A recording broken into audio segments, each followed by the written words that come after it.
Hello, everyone, and welcome to Institute of Global Professionals, the leading online skills institute and the world. It is our pleasure to welcome you here at our 231st International Free Webinar. Thank you all for finding time and visiting today's webinar, and I hope you will stay with us till the end. My name is Juliet De La Torre from City of Bogoa Science and Arts Academy, Cebu, Philippines. We are hoping that everyone will be associated with IGP as a global member. Continue to attend all of our webinars, check in IGP, and recommend IGP to your friends and community. I am sure you will learn from the various webinars that we have. At any time, you can comment, share, and tag your friends in our webinar. Please continue to support us because IGP believes that power is gained by sharing knowledge rather than accumulating it. So before we'll start, let me tell you about IGP.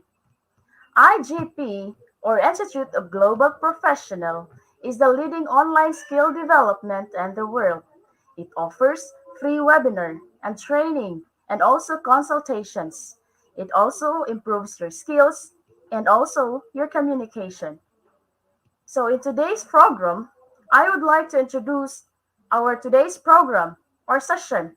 This is entitled Innovative Ways to Teach Research in Distance Learning with our two brilliant speakers from Philippines, Sir Kevin M. Tadoran and Joseph Ronald Nasol. Again, don't forget to like, comment, share to your friends and also to your community because your attachment is very appreciated. So, without further ado, let's welcome our first speaker tonight, Sir Kevin Taduran. He is a graduate of Master of Arts in Biology in Bicol University, a recipient of Medal of Excellence, outstanding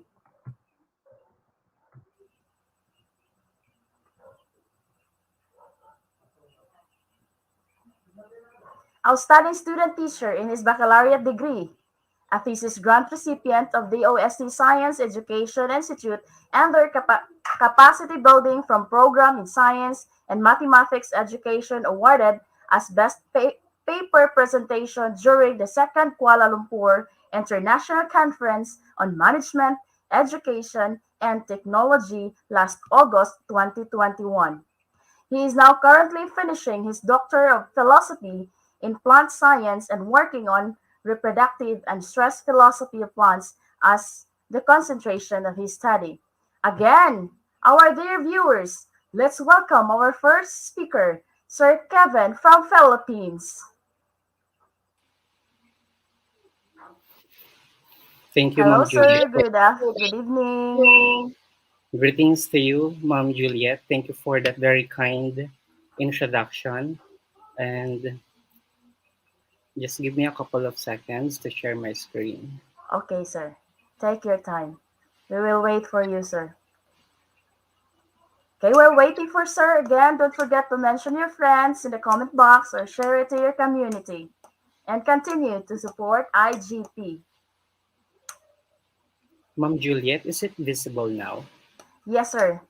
All right, thank you. Okay, sir. Greetings to all the viewers.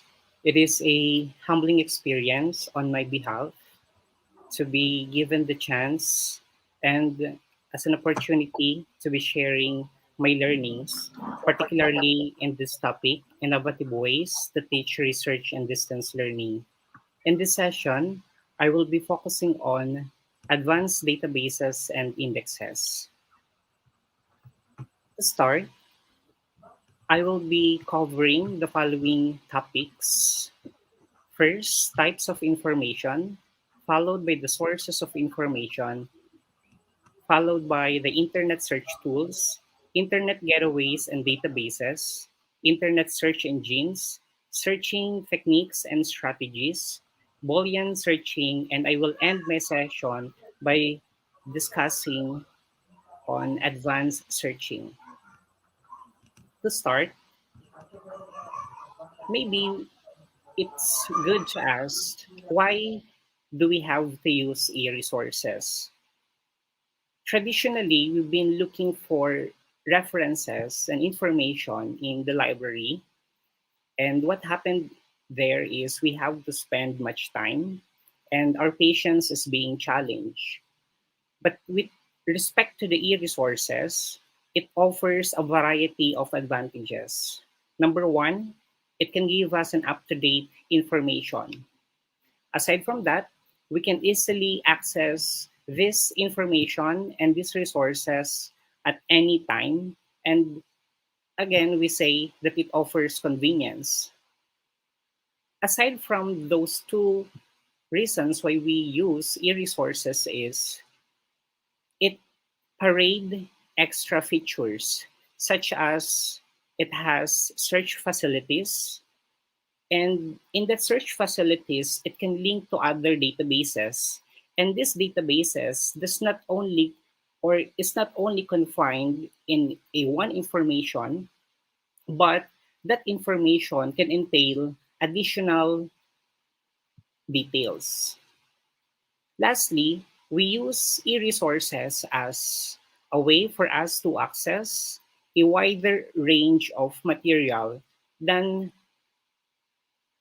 compared to which are available in the library or in the traditional or conventional ones. And this can be accessed anytime, and it offers several types of information.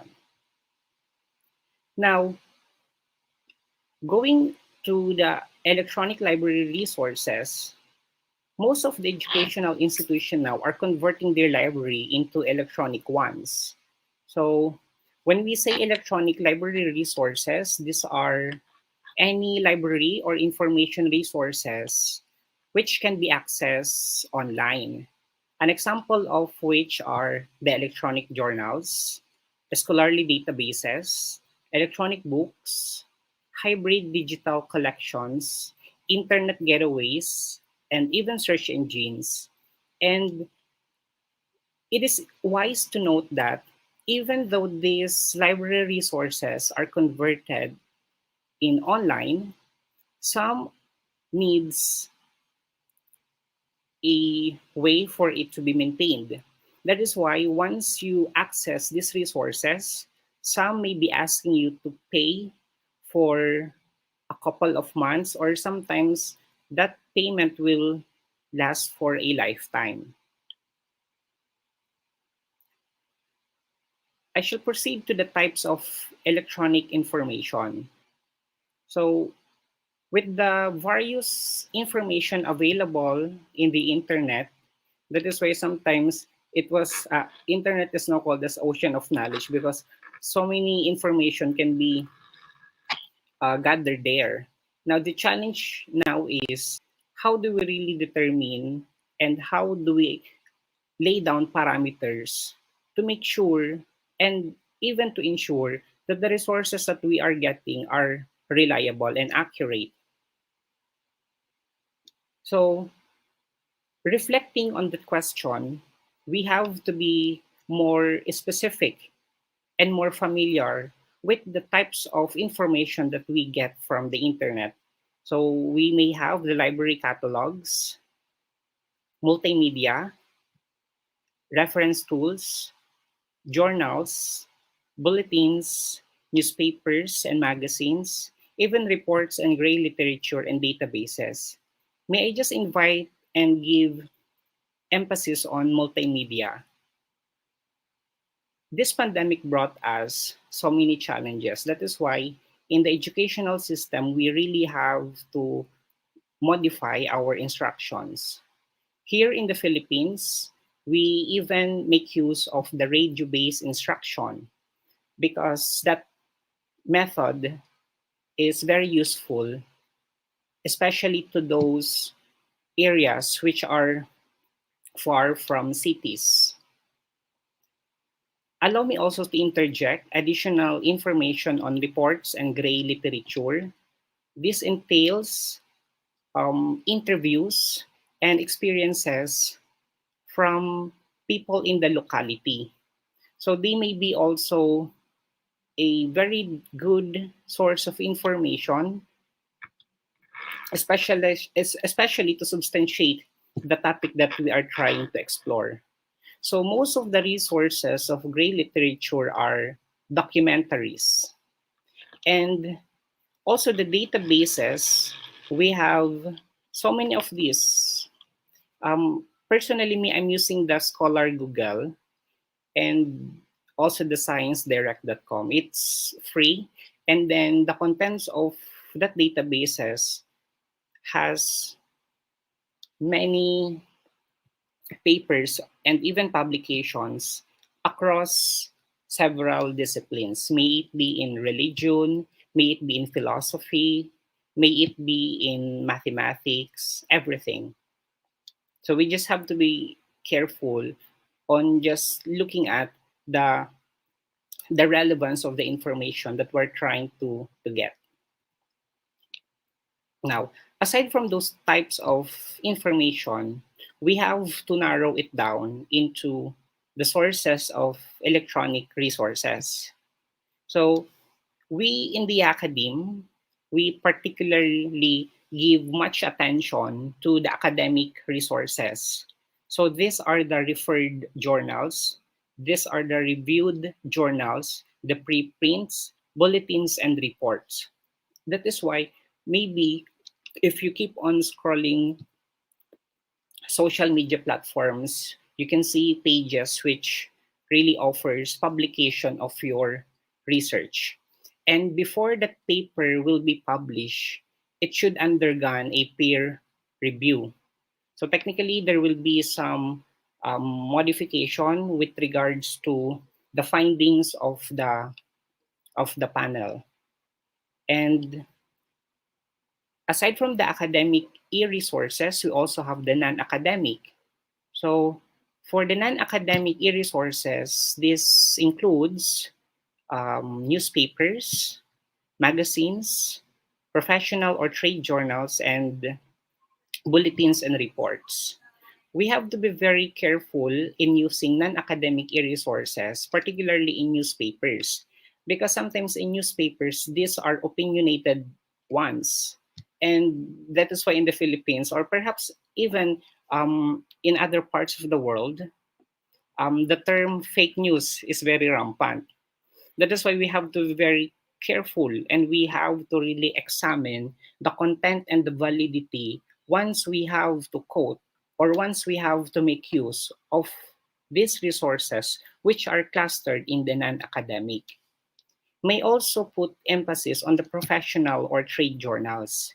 Here, we or you can came across in several printed materials or e-materials such as findings of group of engineers, findings of group of philanthropists in a certain event. So mostly their paper is based on their experiences. Now I shall continue by showing you the electronic journal formats. Um, Here, this could be a full text or whole journal available. Sometimes, for instance, you go to sciencedirect.com. When we talk about full text or whole journal, or sometimes it's partial full text, the entire part of the paper is not presented on the website. What you just get is the abstract. So sometimes that's also a way for the author to really challenge the user if the user will be just looking at the abstract or if the user will be scanning and examining all the contents of the paper. So it depends on the agreement of the publishing website or the publishing institution whether the material will be printed in full or partial. And it's also worth to mention that once your paper is already published, it has a great chance to be cited by other researchers or authors. So the slides that I have presented earlier are all sources from electronic library resources. Now, when we look at research, my dear friends, we do not just confine ourselves into looking at particular topic like education. In reality, all disciplines and its allied disciplines is really conducting research. But right now, due to the pandemic, research is very challenging, particularly to the mobility. Because, for instance, here in the Philippines, I'm handling research three subject in our school. It's very hard for me to allow my students to go out of our institution to collect samples and to test their samples into other institution. So what's saddening there is instead of having a outcome or output, we tend to hold it. Now, in relation to that, what we just do instead is we just expose these learners into visiting reliable sources of information. So, number one is the academic institution and also government agencies and national government offices. Now, it's very easy to determine whether the resource or the website is reliable because you just have to look at the domain. So, for instance, like this one, for academic institution, London School of Hygiene and Tropical Medicine, and Johns Hopkins University, the domain ends with, for instance, here, .uk. So this stands for, or this is the domain assigned for the United Kingdom. And this one, the Johns Hopkins University, this is also another reliable resources because the domain ends with .edu. So that edu is also the domain assigned to institutions. It also goes to government agencies. For instance, you have the Center for Disease and Control and Medicines Sans Frontiers, wherein their domain ends with .gov and .org. So if you are looking at references over the net, once the domain ends in those enumerated domains, those are reliable. And in addition, publishers and commercial databases, nonprofit, professional organizations, even international agencies and non-governmental agencies follow the same assignment of domain. So for instance, may I just pinpoint the international agencies like the World Health Organization. Its domain is assigned with or it ends with int. So that stands for international and even .org. Now, the next question that we have to answer is which search tools are needed? Once you have already have with you your tools or gadgets like your iPad or your phones or your laptop, the next question that you have to ask yourself is what particular tool or which tool is the most efficient and most effective way for you to get what you are looking for. So you will be exposed into these three search tools like the gateways, the databases, and the search engines. The example of search engine is the yahoo.com, the Google, and for the databases, the example of which are the Scholar.Google, the Science Direct, and many more.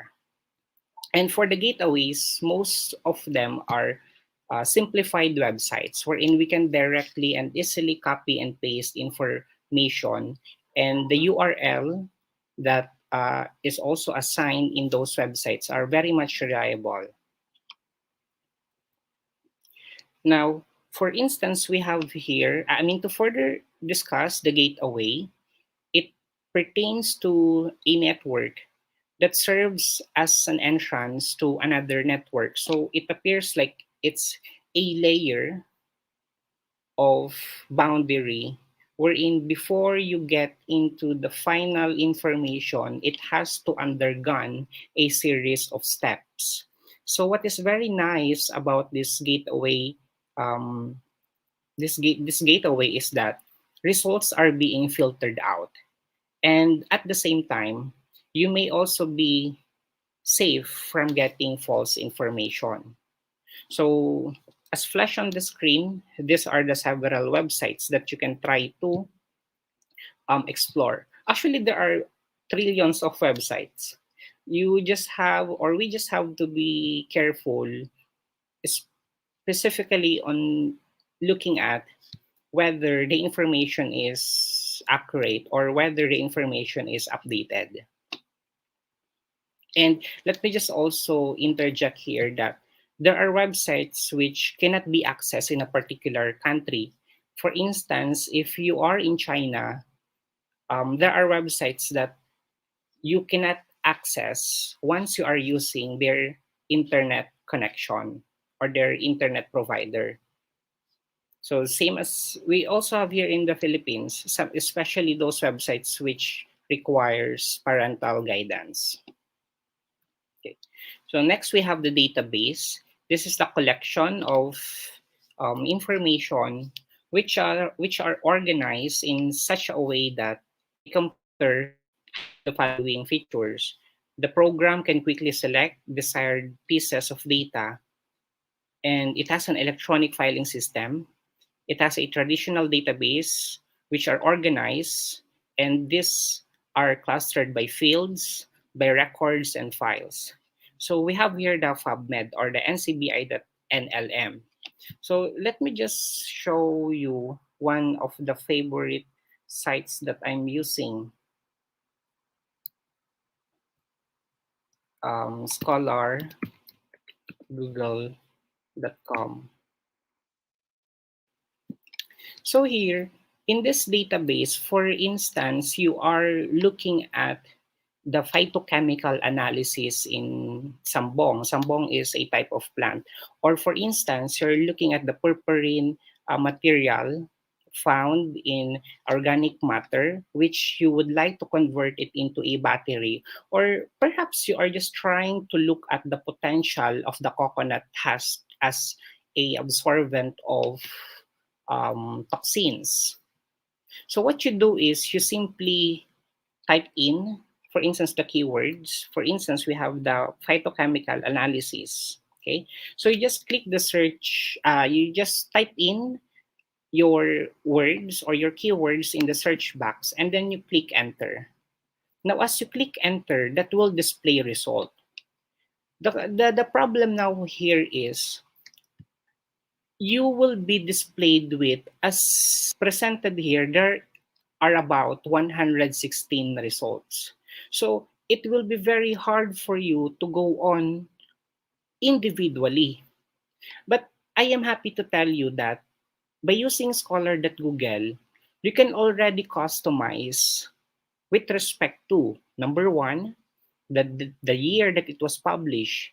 So for instance, you are looking for papers or topics that falls under the phytochemical analysis for the last 5 years. So for instance, 2017 to 2021. So you just click the search.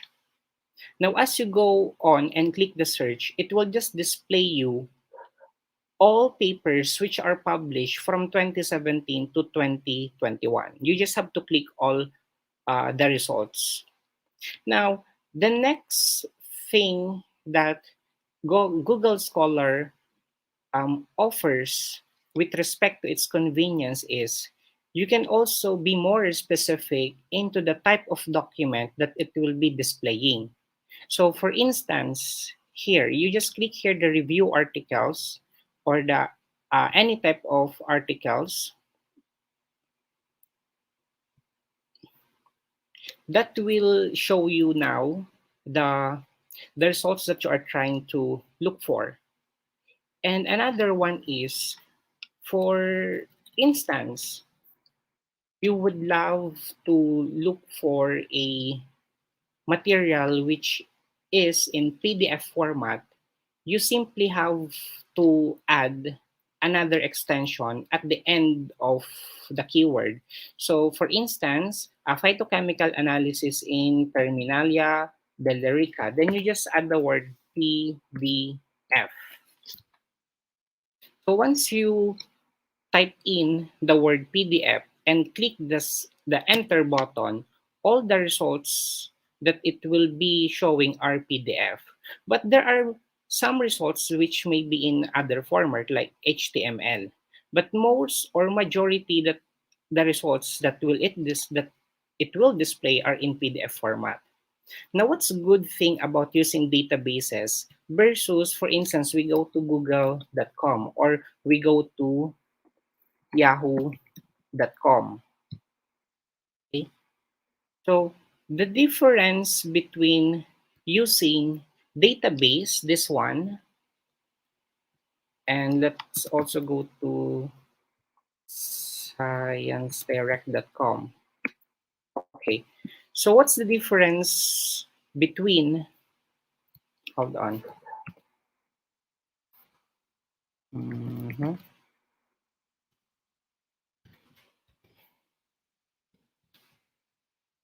Okay. So what's the difference in using this database? For instance, you have here the Google Scholar and the Science Direct compared to the search engine. In search engine, friends, if you search for these keywords, for instance, here in Google and here in Yahoo,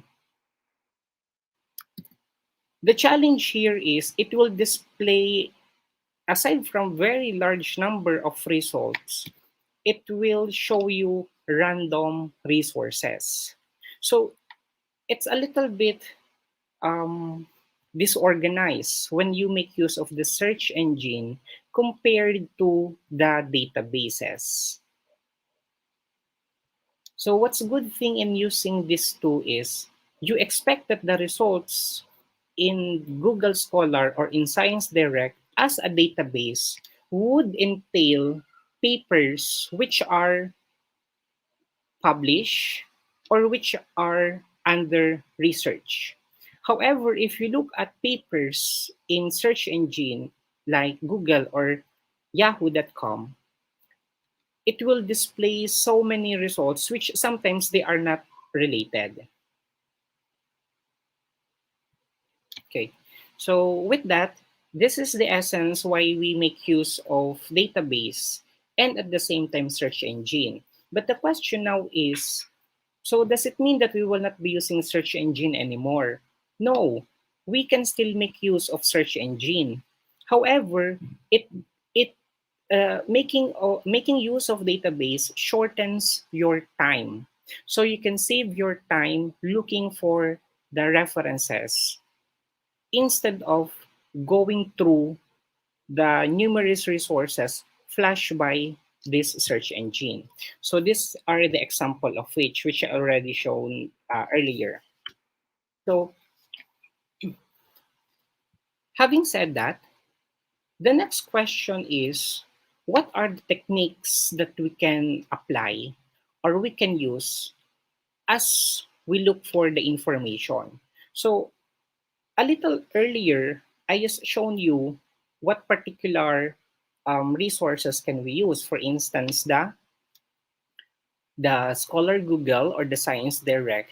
Now, we can also apply a more sophisticated technique so that the results that it will display are more specific. So, before we go on to that, allow me to share to you some words that we will be meeting along it. First is searching. So, we define searching as an overview, and it's a process that entails on how we define, how we choose, how we decide, and how do we revise and even to the extent of review a particular material. And as we go on with searching, we unconsciously doing three types of searching. So first we have the browsing. So for the browsing, regardless if it's a database or if it's a search engine tool, you are really browsing. However, when we talk about the keyword searching, for instance, the word phytochemical or the word of purpurine base, this may have a different implication on the results once you use a search engine and a database. And what's very nice as we look for information over electronic resources is we need or sometimes we play with the terms or the vocabulary. So um, we search those information, we classify or we identify what type of technique are we going to use. Now, it's important that by looking at the information, sometimes the hard part in looking for the information is not really the information. The hard part in looking for information is you do not know or we do not know what information are we really trying to look at. Because sometimes even though we are already presented with so many information, but if it's not absorbed by the user or by the researcher, it doesn't make sense. That is why there are a series of guidelines that you have to follow once you have to be specific in looking at the definition of the information that you are looking for. For instance, you may ask yourself, um, is this information that I'm looking for a specific or broad? So that already touches the specific or general.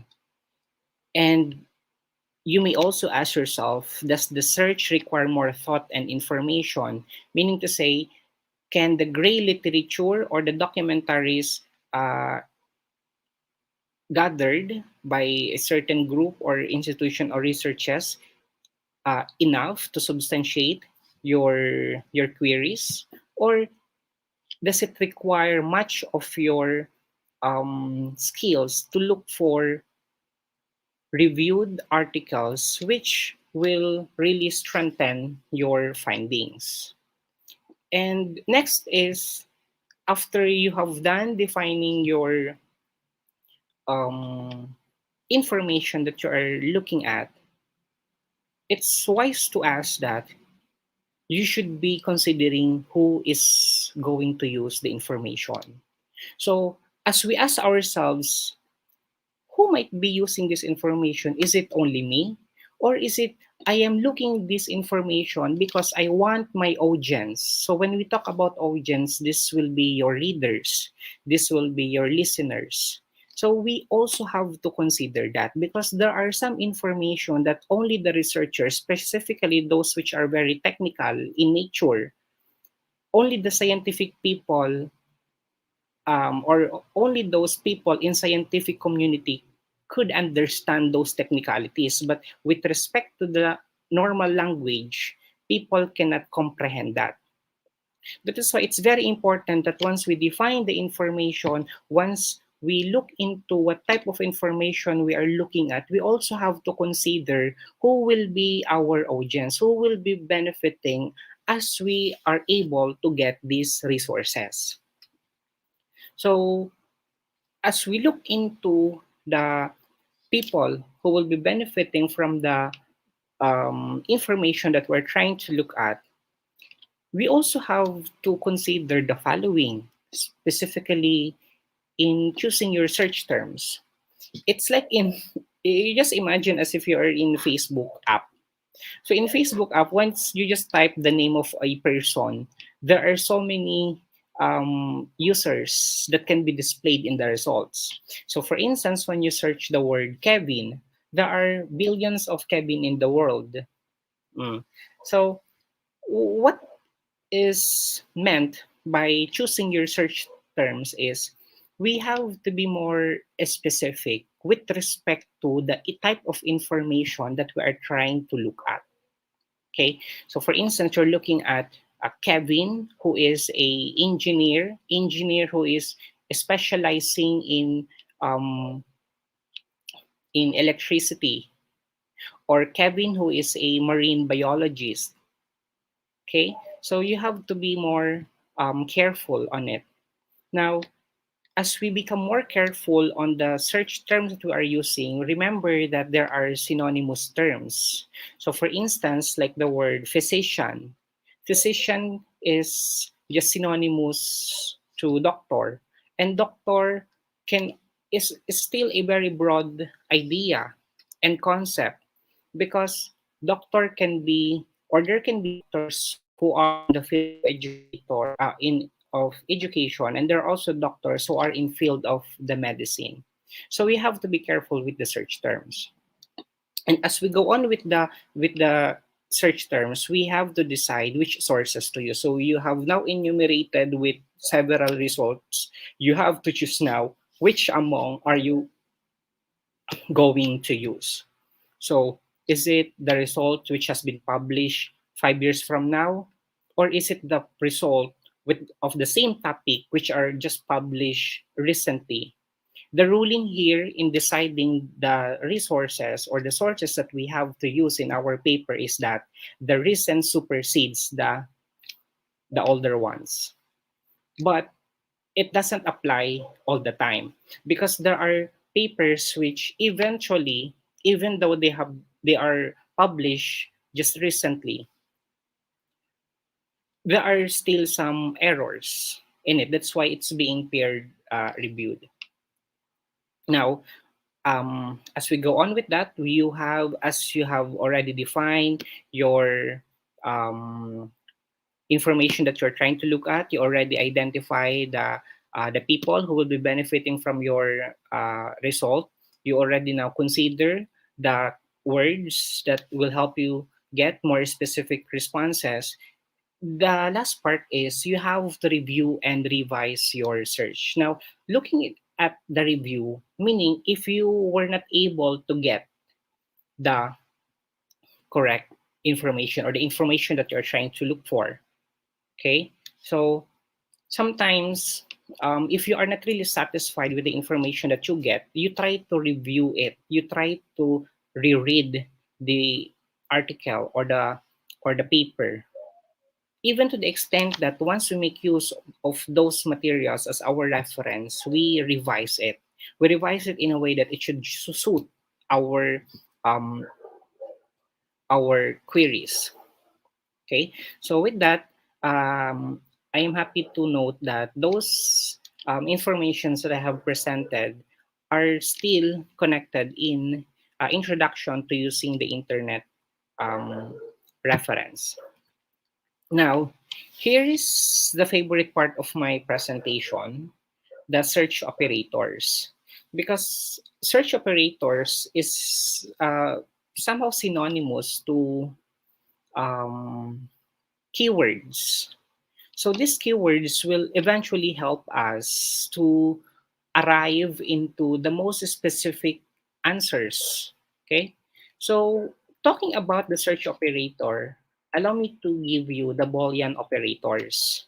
So these Boolean operators are widely used, not just in research, but even in the area of mathematics. What does it do is it connects the terms and locate records, which they look into the terms which are the same.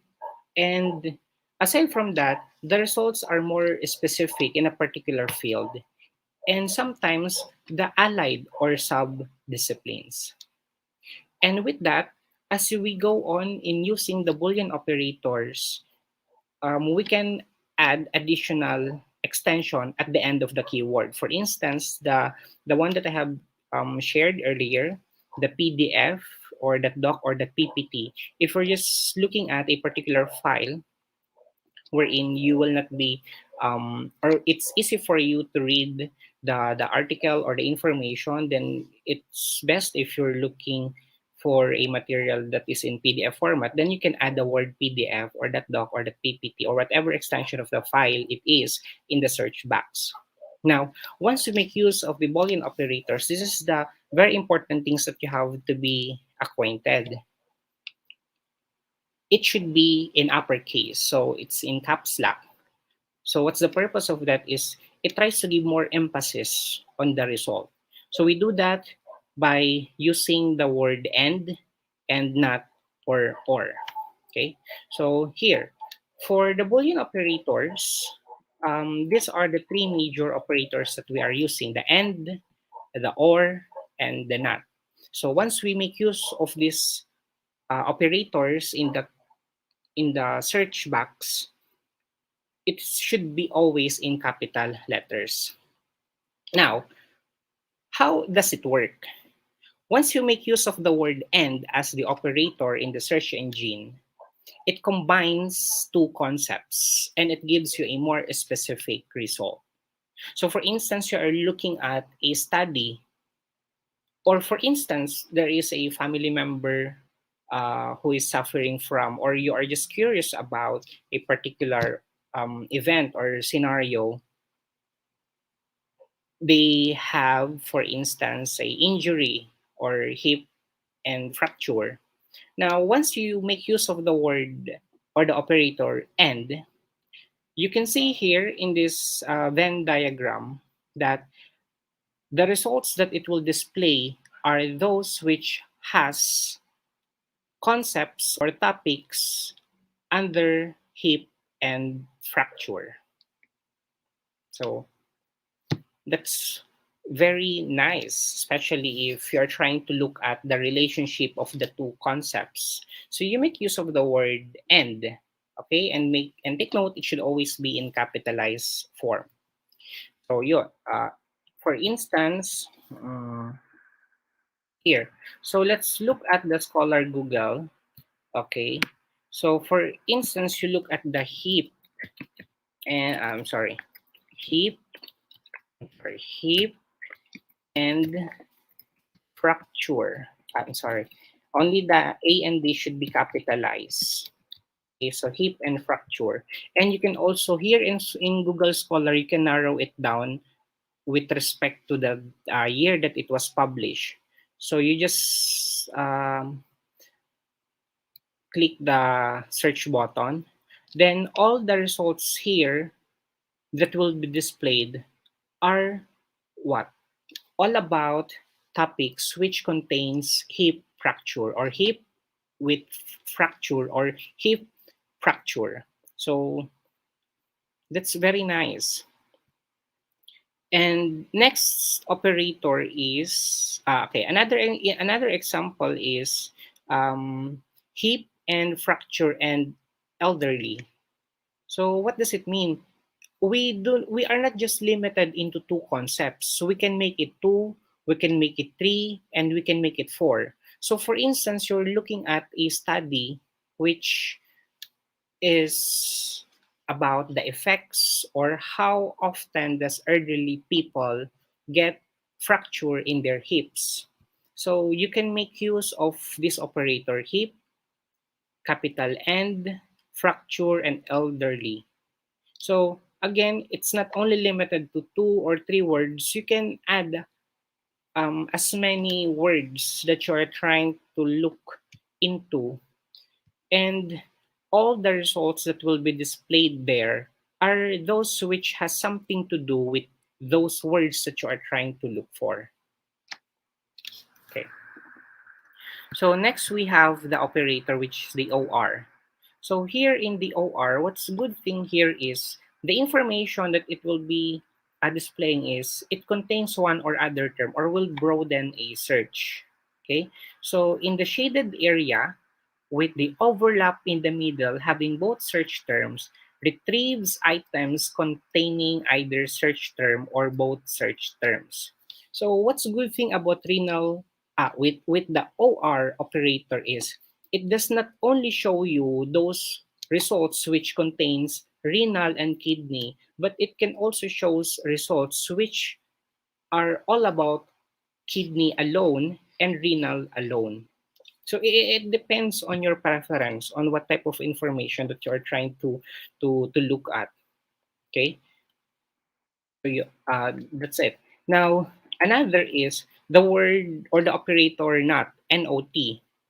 So in this, one term or the other will narrow a search. So for instance, it's very hard for us to distinguish pigs from guinea pigs. Okay, because in other places, this guinea is being called with additional uh, assignment of name, which is guinea pig. So what you are trying to look here is for you to narrow down the result in the database.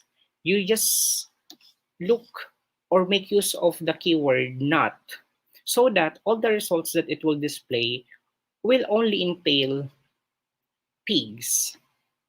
And you can be more specific with pigs, like what particular breeds, what particular age. Okay. So with that, um, okay. So we also have to mention the nesting terms.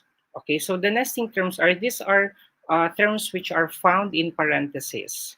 So an example of which are um, operators inside parentheses have priority over operator before operators use outside parentheses. So what does it mean? Those words which you have placed inside the parentheses will be the priority for the search engine or for the database to look into. So those which are outside the parentheses will be searched um, depending on the order. But what's important there is the priority of the database is it will display results which are aligned to those terms which are placed inside the parentheses. Okay, so for instance, like this one, you are looking at or you are developing a study on Africa and malaria or tuberculosis. Okay, so here the keywords are Africa, malaria, and tuberculosis, and the Boolean operator is and or. And we also make use of the operator, which is, or the symbol, which is the parenthesis. So what it will display there is the results which are connected to malaria, tuberculosis, and Africa, and yes, Africa, malaria, and tuberculosis. So all papers which has something to do with malaria, with tuberculosis, and Africa will be displayed once you make use of the operator A and B, and you added a close or you added a parenthesis.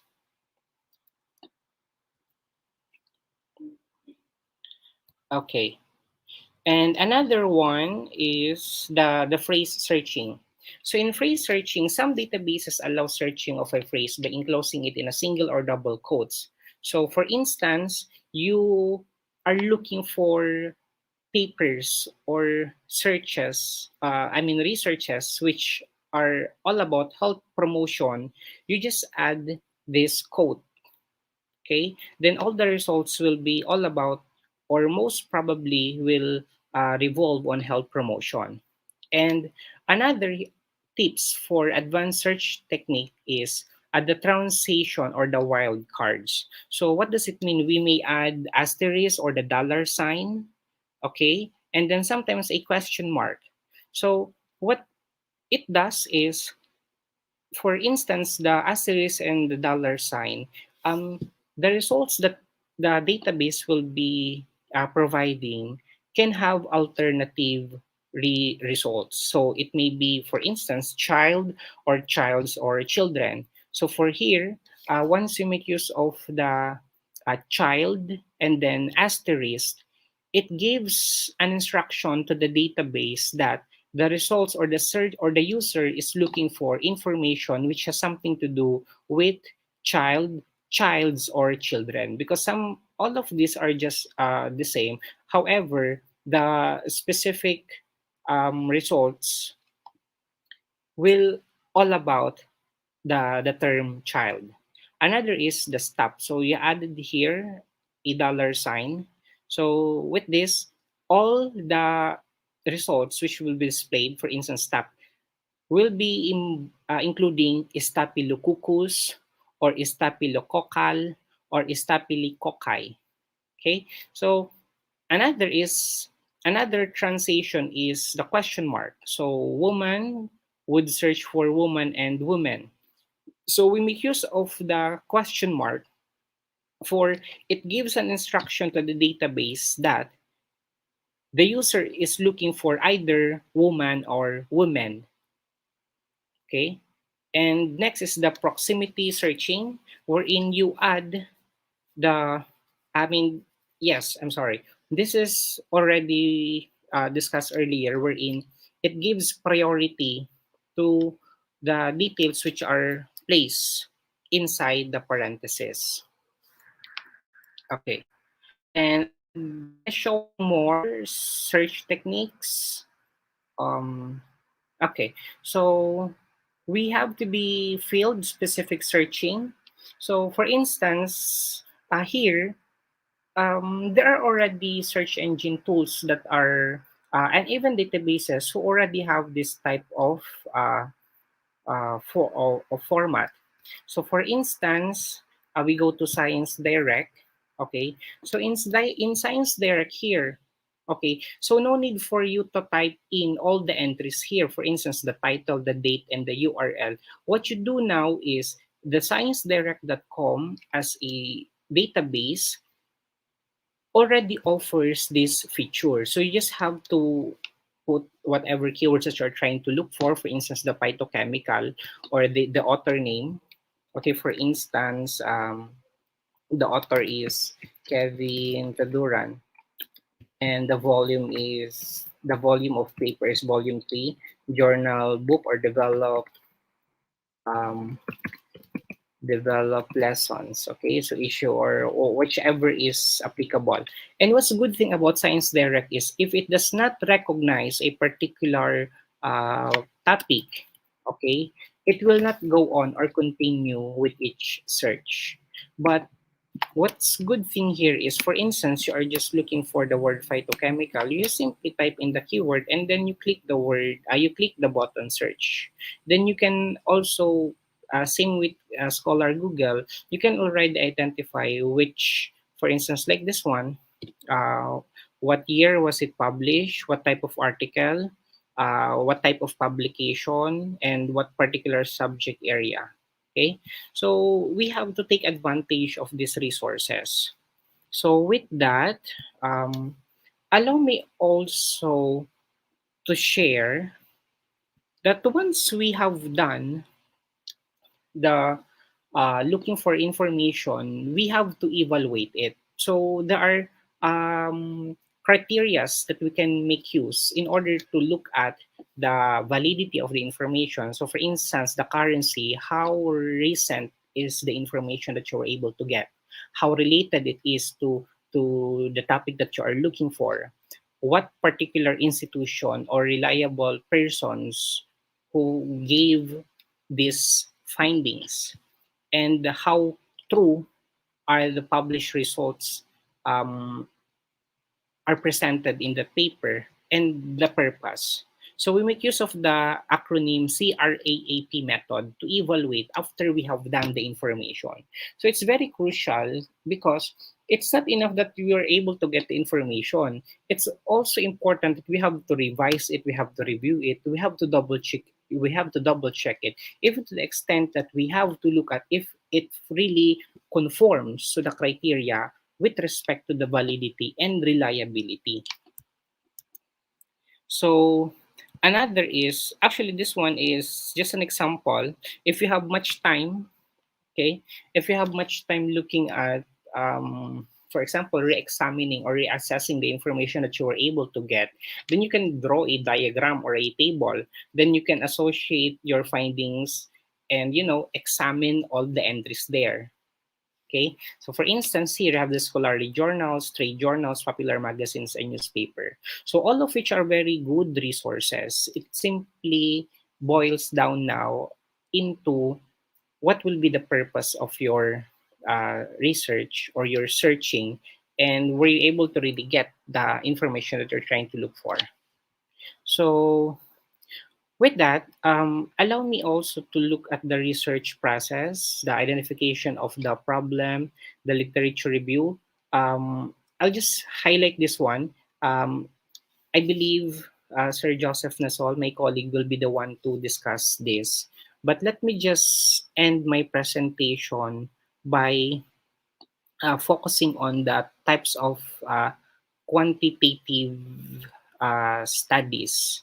Because particularly if you engage in scientific um, endeavor in research, most of them are in quantitative. So it means that most of the um, information that will back up your claims are lifted from numerical data. So we have the descriptive, the true experimental, quasi, correlational, and predictive. So for that, we have to search for primary data. So we have the cross-sectional, case control cohort, and randomized controlled trial. So for the cross-sectional study, we gather data at one point in time. So for instance, for the month of May, most of the time, this cross-sectional study are anchored in weather forecasting or even in statistics, example, the population. So they just have to look into the data gathered in a particular time frame. And most of them are lifted from surveys. So they have to get the pulse of the audience. And what's saddening about this is they cannot make inferences about causality.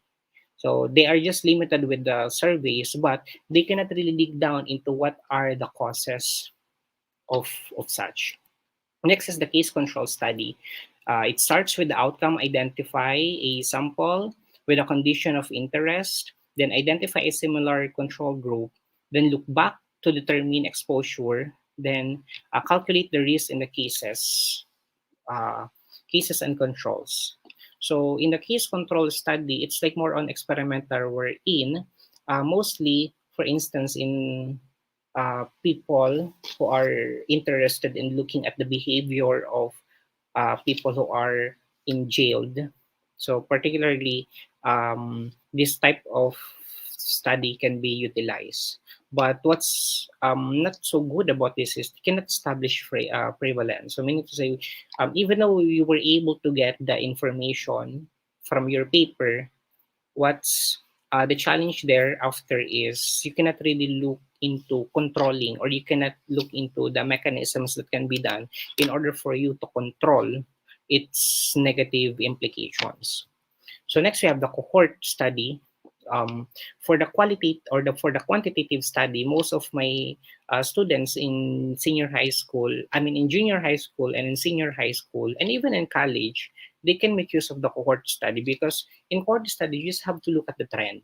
So for instance, in the January, February, March, April, May, so you can see what is the behavior or what has been the progress or what has been the development of this particular criteria.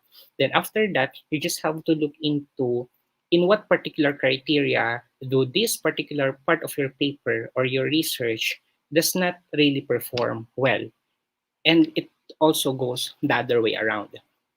And the what's good thing about cohort study is that can be measured as relative risk rate ratio. So for instance, if you're looking at these parameters are already um, good with respect to the results that you're expecting. And if there are some criteria which this particular research of or interest of your research does not conform with, then what are you going to do next is you may redefine or you may be able to modify the criterions, or perhaps you may also modify the way that you will be able to gather and process and even to the extent of interpreting the data. So another is okay here, the literature review. Okay, I'm sorry. Okay, the literature review. Most of the paper are requiring the information, the resources which are listed in science are. review of related studies and review of related literature. So in this case, it can really substantiate your paper because you will be tasked to gather articles on a topic of interest, and you can also summarize the findings. For instance, you are looking at the the phytochemical property of coconut. Then with respect to the literature, you can start it with looking at when did the coconut was first used with respect to exploring its phytochemical analysis, or who are the group of people who were able to make use of the properties, which is the phytochemical present in coconut. So all of those can be incorporated and embedded in the literature review. And if you will be asking how many literature review or how many related studies am I going to incorporate in my research, the answer there is it depends on the institution that you belong. And at the same time, it also depends on the panelists that you are acquainted with. If the if the panelist asked you to at least provide seven review literature, then you have to follow it. But sometimes their main consideration is it depends on the conceptual framework that is present in your paper. How many concepts are present in the paper will be your basis as to determining how many numbers of literature review and related studies should also be present along the course of your presentation. Okay, and once we coin those review, all of which are translated into summary form. So we can also practice the quote unquote and the direct quote, but we can also do the summarization. So meaning you convert it in your own understanding and then you present it for the audience or the readers understand it in a more simplified manner. We also have the systematic review. This is just the same with the science review of related studies, wherein you gather articles using a predefined search strategy. Then this may include unpublished papers. So mostly here, what you do is, for instance, you are taking your master's degree. So most of the papers there are unpublished. So what you do now in systematic review is those unpublished papers, even though they have undergone um, examination during the defense, you may still look into the findings of the paper. And based from the findings of the paper, you may suggest particular interventions or particular modifications. So since that is unpublished, then you can always improve it. So that's how we do systematic review. How do we really further or make the findings of this article better compared that it was presented there? And another is in the systematic review, it summarizes the quality of the data and the results. So we can see here that among the quantitative um, types of research, what's a good thing about systematic review is it combines the quantitative and the qualitative aspect of the paper. So you are not just confined with the numerical figures, but you also have to look at the descriptive data that you were able to gather along the course of your research. So it's also worth to mention of the meta-analysis. So um, after identifying the several steps in looking for the search engines, here comes now the last point, which is you look into the very nature of those information. You have to revalidate it because it's not enough that you yourself is the one that will be convinced from the paper or from the information that you gather. You should also be consulting other specialists, and with that you should always have to come with a first hand data or the primary data. So meaning to say, you must have the actual result or actual number.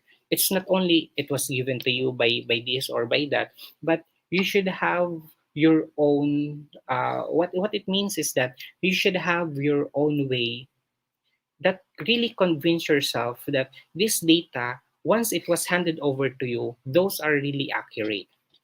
And for the meta-analysis, the last part, we summarize data quantitatively. So we back up with the statistical tools. we back up with statistical methods to really support our claims. So with that, we can also analyze existing data. This is just the same with the systematic review. So here, what's very good about this type of research is you try to look into the gaps into established papers. So, for instance, you're looking at the PhilHealth or the Philippine Insurance, the insurance claims data. How many people are really availing or were able to claim insurance? So, if you want to really revalidate the published paper or the data from that particular researcher or institution, then you can do the analysis of existing data. So, um, that's it. Um, I'd like to end my presentation by saying thank you, and I am looking forward to be with you all later on the question and answer portion. Ma'am Julia, thank you very much.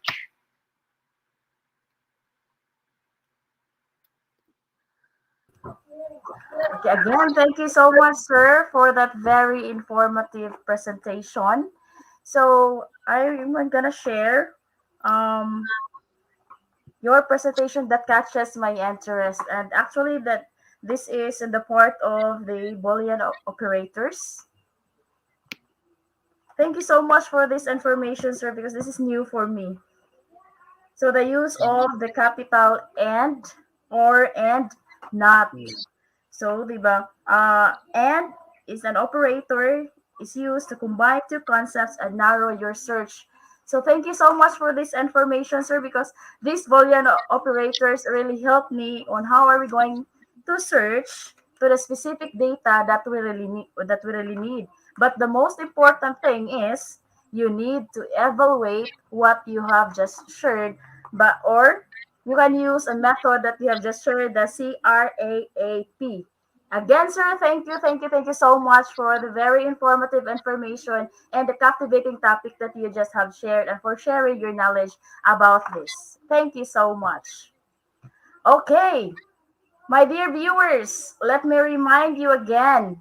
Please support us by sharing, tagging, commenting, and mentioning your friends before moving to our next speaker. So for the e-certificate, just click the link provided in the comment field or log in directly to our website at www.eduigp.com.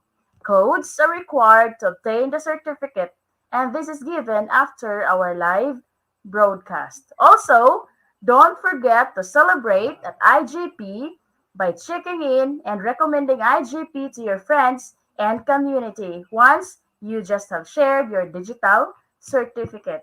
Explore together, learn, and grow with IGP webinar because IGP organized our webinar training, offline and online courses by the best and trained speakers and coaches from all over the world to create the best learning platform for all of you. Again, we hope that every webinar will help you grow personally and professionally. And please accompany with us in this long journey. So, without further ado, let's welcome our next speaker, Sir Joseph Roland Nasol.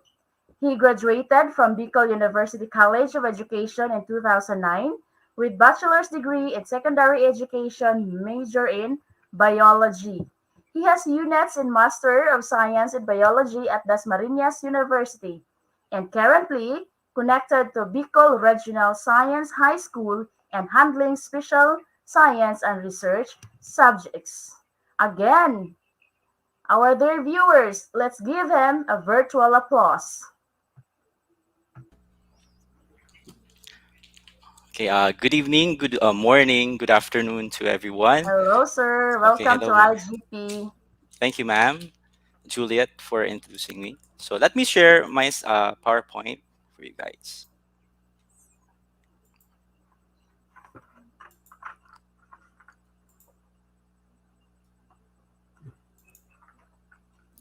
There you go. Ma'am, is it visible now?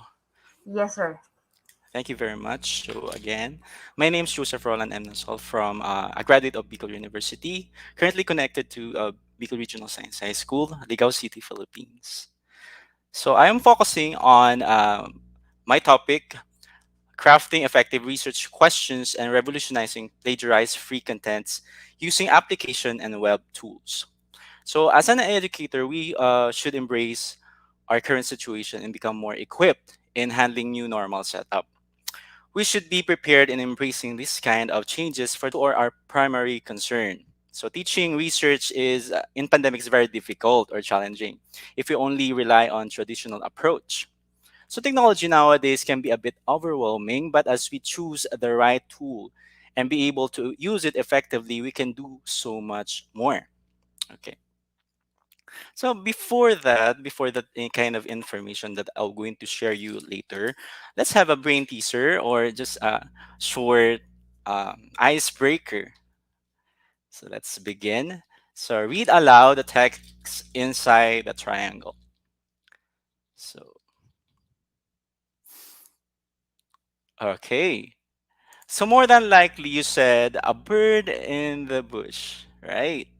So but did you see that the word the is repeated twice? Look it again. Look at the triangle again. See? Okay. Next one is what do you see?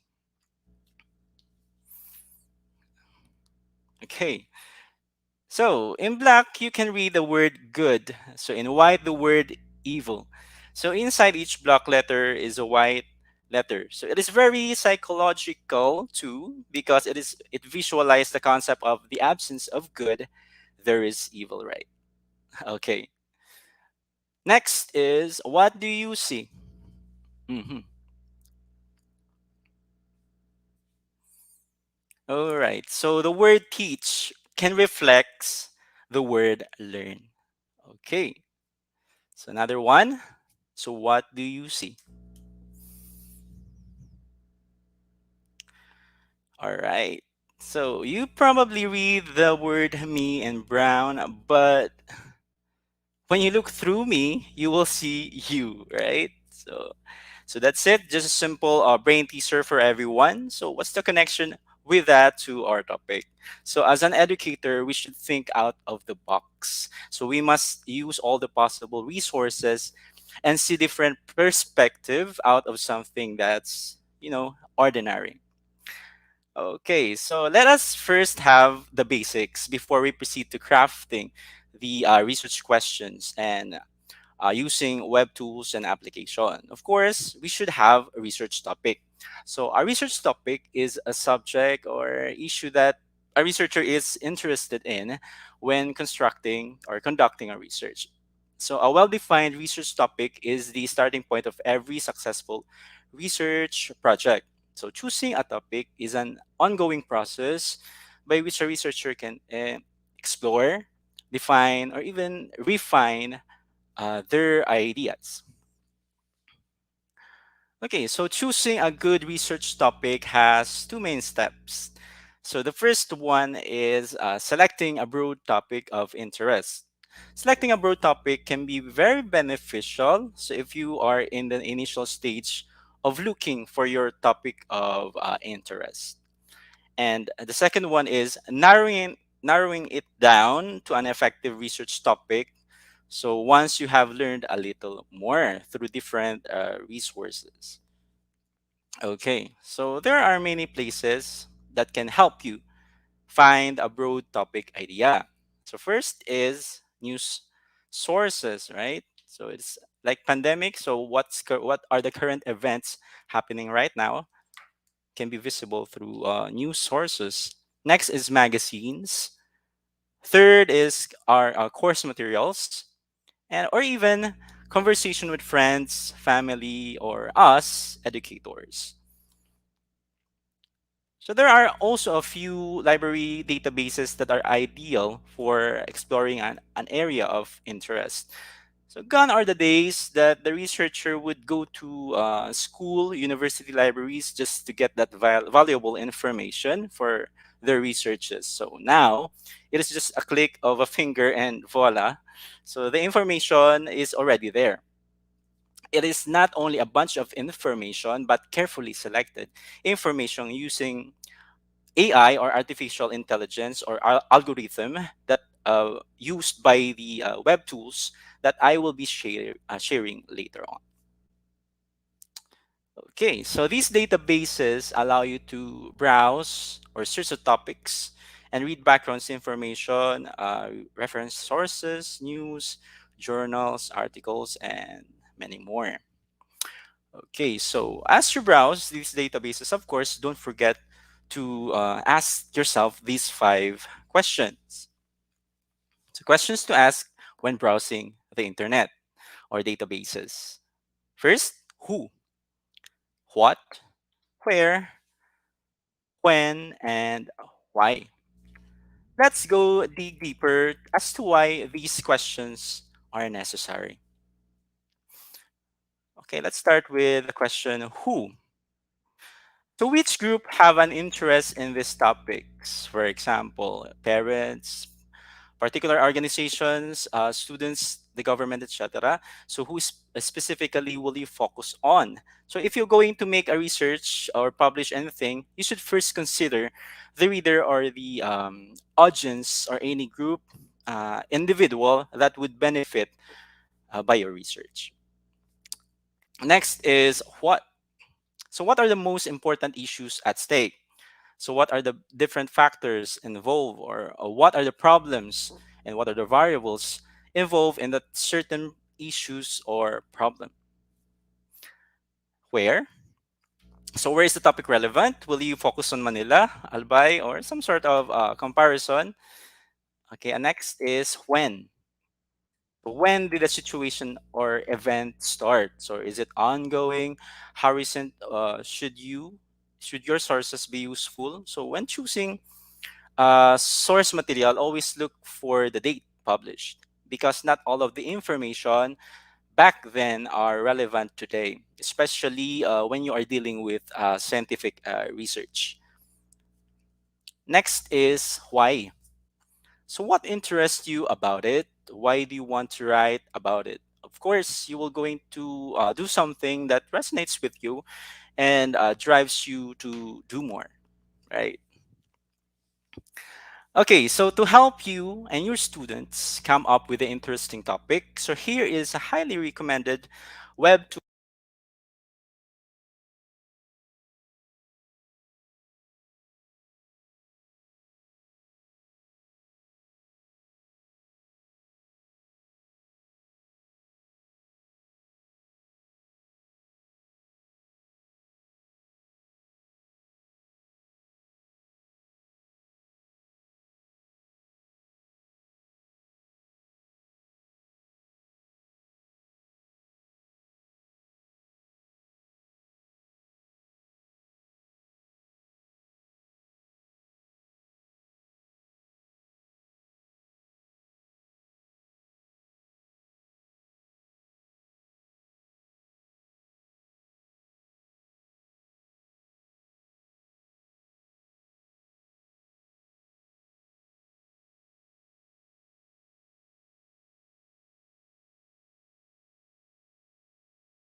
Hello, sir. Hello, hello, hello. Hello, sir. We can't hear you.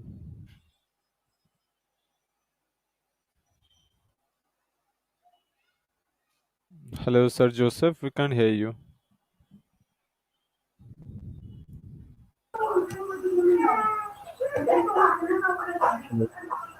Hello, Sir Joseph.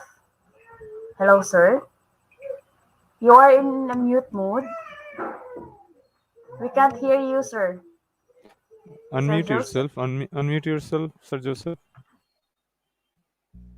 Hello, sir. Yeah, now we can hear you. Thank you very much. Sorry for that. Back Some back to the technical next problem. slide. Back to the next slide, because Yes, we sir. missed something from the next slide. Yeah. Okay. Okay. So, are we done with with this, sir and ma'am? Yes, Yes, yes. sir. We Okay. can hear you now. So thank you very much for that. I'm sorry for the technical problems. Again, so this is the user interface of Mendeley website. Okay, so first you must have an account by signing up, of course. Okay, for example, I'm going to search for malunggay.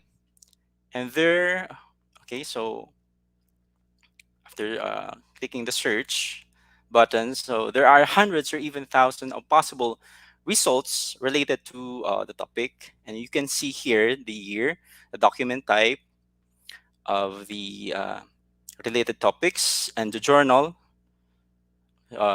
connected to the topic, and the authors. Okay, so we can also view here when we click the first one, selected information here. So we can view the abstract right away, or even view or download the whole article.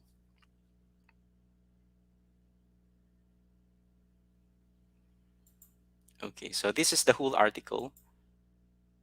All right.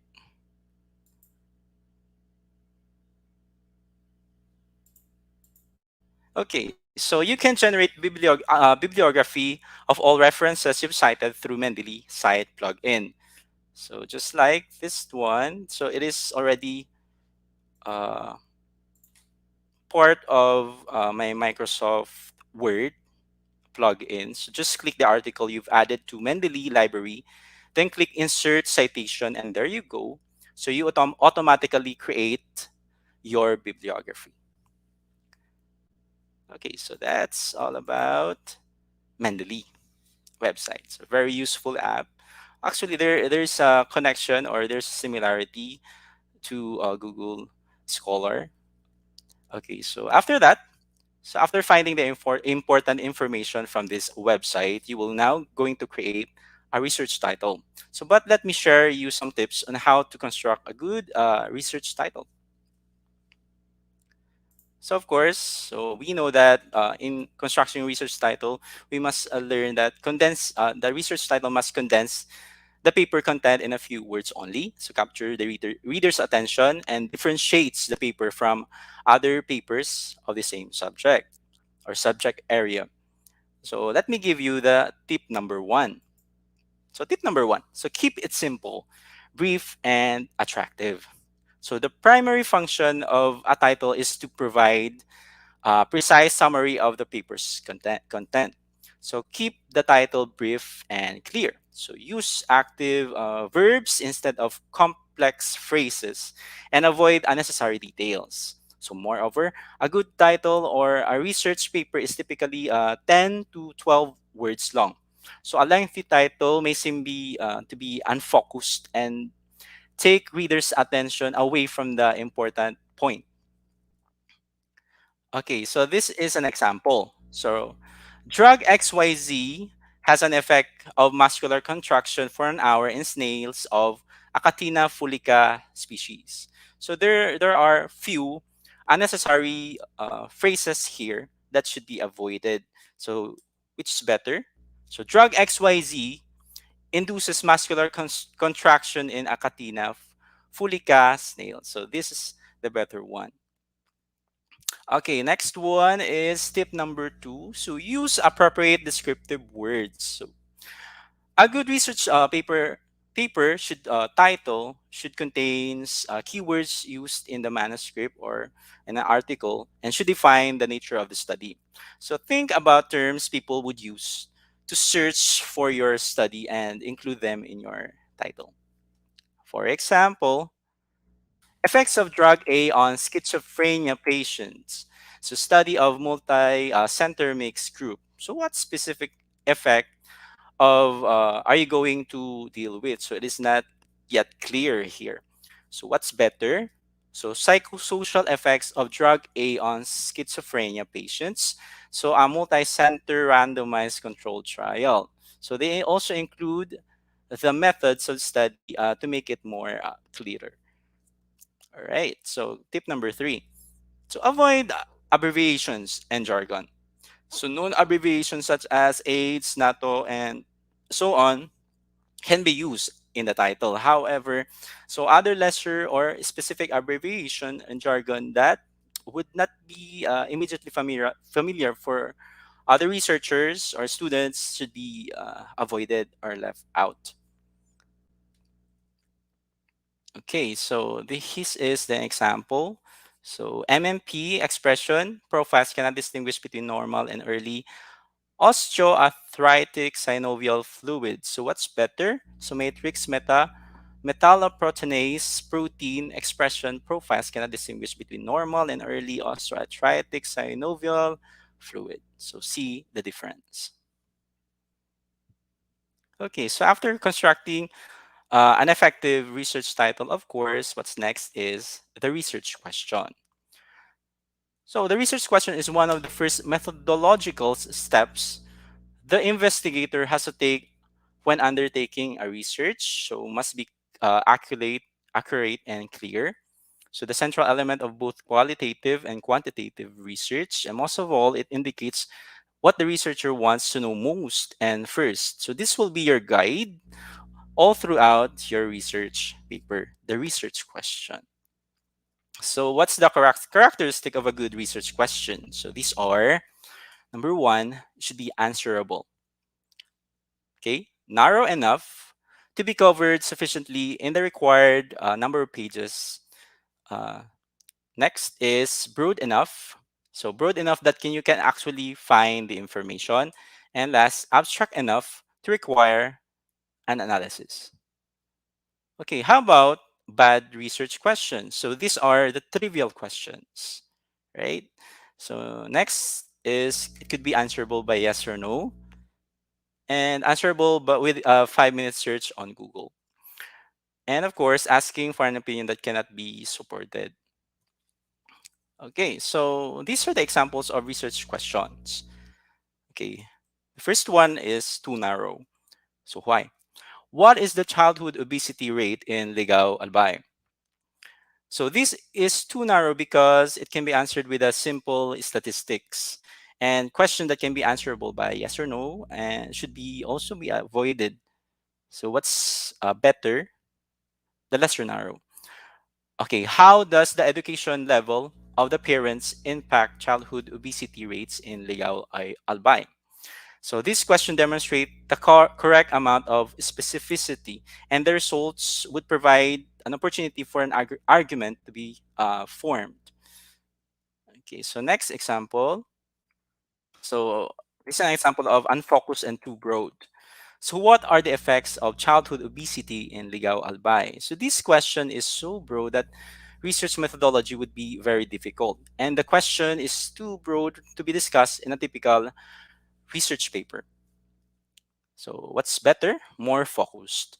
So how does childhood obesity correlate with academic performance in elementary school children? So this question has a very clear focus for which data can be collected, analyzed, and discussed.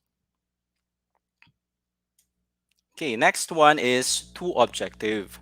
So how much time do young children spend doing physical activity per day? So it's too objective, right? So this question may allow the researcher to collect data, but the data is just a factual information. It does not lend itself to collecting data that can be create a valid argument. And what's better is more subjective. So what is the relationship between physical activity levels and childhood obesity?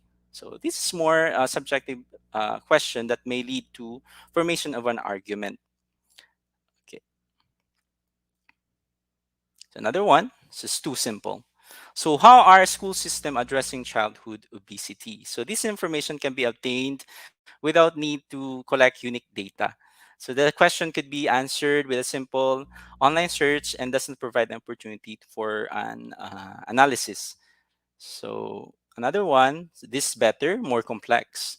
So what are the effects of intervention programs in the elementary schools on the rate of childhood obesity among fifth and sixth grade students. So this question is more complex and require both investigation and evaluation, which will lead to the research to form an argument that may be discussed.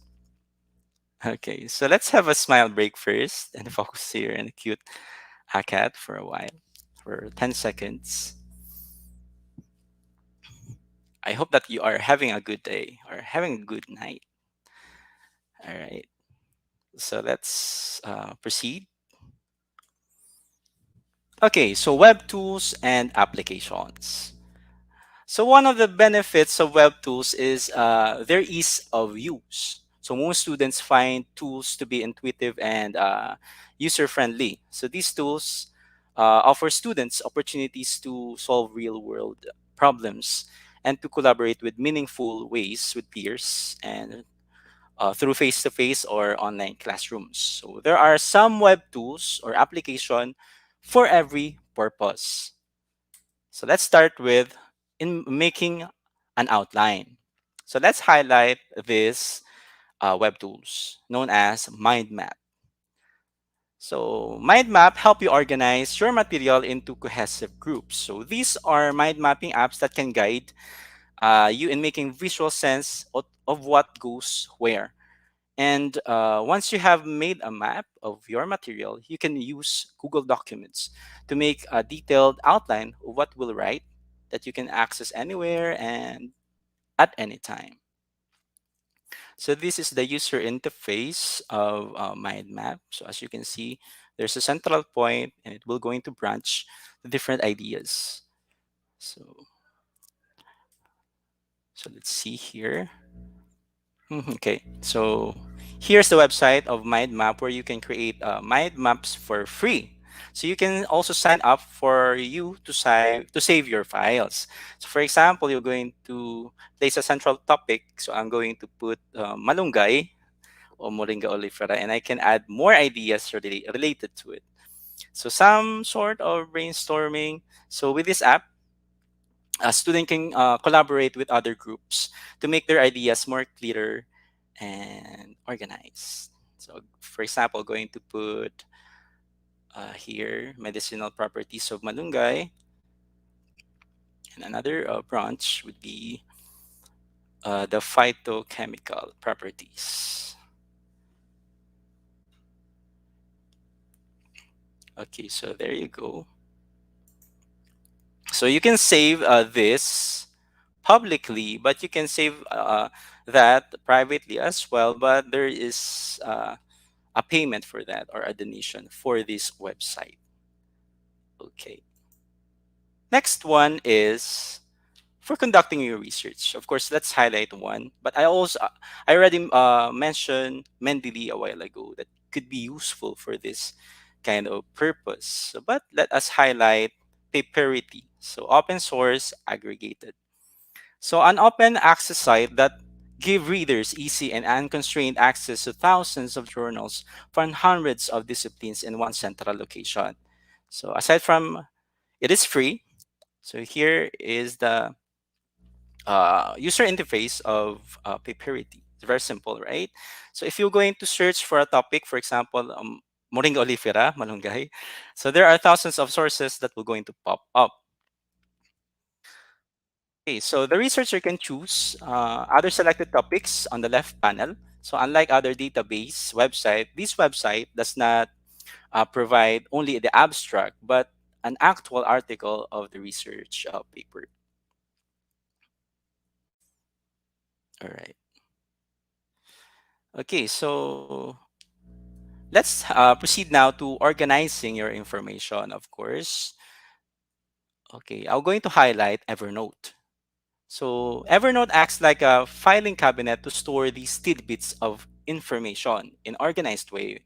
This makes it easier for you to find what you need once you're actually writing the paper. And another one is Wunderlist. So it keeps track everything you need to do to make sure that you are on schedule. So here is the user interface of Evernote. So what set this application apart from other note-taking application is that it is feature rich but easy to navigate. Another one is the Wonderlist. It has a very user-friendly interface because of its minimalist appeal. Both tools are available in their website and smartphone application. Okay, so let us proceed now for editing your paper. So it is a well-established fact that proofreading your writing can be very painful task. So the autocorrect and spelling checker tools would be very beneficial, but they only amount to a single line of defense. So you also have to pay for most of them, even though they won't remove they move the need to do so, or it's okay because they provide substantial help for us. But then it's very good that all of the applications are free. So this will lead now to Grammarly. So the application Grammarly. So Grammarly is an editor tool to help you with your writing. So Grammarly is one of the most accurate grammar checker tools, helping to write perfect English for writers, students, teachers, and journalists. So this is the sample of Grammarly add-ins in Microsoft Word. So Grammarly have a standalone application, but it can also integrate to different browser or even in Microsoft Office. Okay, so for citing your sources, so citing tells you there's the reader where you found the information and allows your reader to learn more beginning with your sources. It gives credit to the people whose words or ideas you are using. So a faster way to create a citation is through citation machine. So it is an easy to use free site where you can generate citation in popular formats such as APA, MLA, or Chicago. Yeah. So here is the user interface. So you can search for uh, the reference title, and you can manually populate the boxes with needed information. And the citation machine will create the citation based on your preferred format. Okay. Okay, so let us proceed now to the last part of the web tools or application. But let's first have tackle the plagiarism. So what do you mean by plagiarism? So plagiarism is the act of taking the writings of another person and passing them off as one's own. So the fraudulence is closely related to forgery and piracy practices generally in violation of copyright laws, according to Encyclopedia Britannica. Let us tackle now the different types of plagiarism. Let us start with mosaic plagiarism. So the work of someone else is simply paraphrase without proper citation. So it occurs when, for example, students borrow phrases from a source without using quotation marks or find synonyms for the author's language while keeping the same general structure and meaning of the original. So that's mosaic plagiarism. Second is the incremental plagiarism. That's what it is. So it occurs when one copy pastes other work with slight changes into it. It is very similar to paraphrasing, however, it is more deceitful by nature. So when most of the speech, for example, the speaker's original work, but quotes or other information have been used without being cited. So that's incremental plagiarism. Next is complete plagiarism. So it's very common, but then it's very uh, tantamount to intellectual theft. So this type of plagiarism occurs when someone tries to submit and enter research paper as their own without proper attribution. So the most severe form of plagiarism. So when a researcher takes a manuscript or a study that someone else created and submit it under his or her name. So it is tantamount to intellectual theft and stealing. So that's complete plagiarism. And we have self-plagiarism. So it's also known as auto-plagiarism. So it happens when you copy your own thing without intention with whether intentional or not. So self-plagiarism is an attempt to take any of your own previously published text, papers, or research results and make it appear as brand new. Next is accidental plagiarism. So it is still considered plagiarism when someone copies another's writing without citing their source. So improperly cites the source or leaves out quotation marks on accident. Another one is failure to cite a source that is not common knowledge. So failure to quote or block quotes author's exact words even if cited. So failure to put a paraphrase in your own words even if cited. So that's accidental plagiarism. Another one is source-based plagiarism. So this type of plagiarism refers to instances when misleading sources are involved. For example, the writer may have two sources of information but only referenced one. So another form of source-based plagiarism would be when an author quotes a non-existent or incorrect source. So that is source-based plagiarism. And another one, direct or verbatim plagiarism. So direct, also known as verbatim or copy-paste plagiarism, is an intentional and unethical form of stealing content. The deliberate plagiarism of someone else's work is unethical.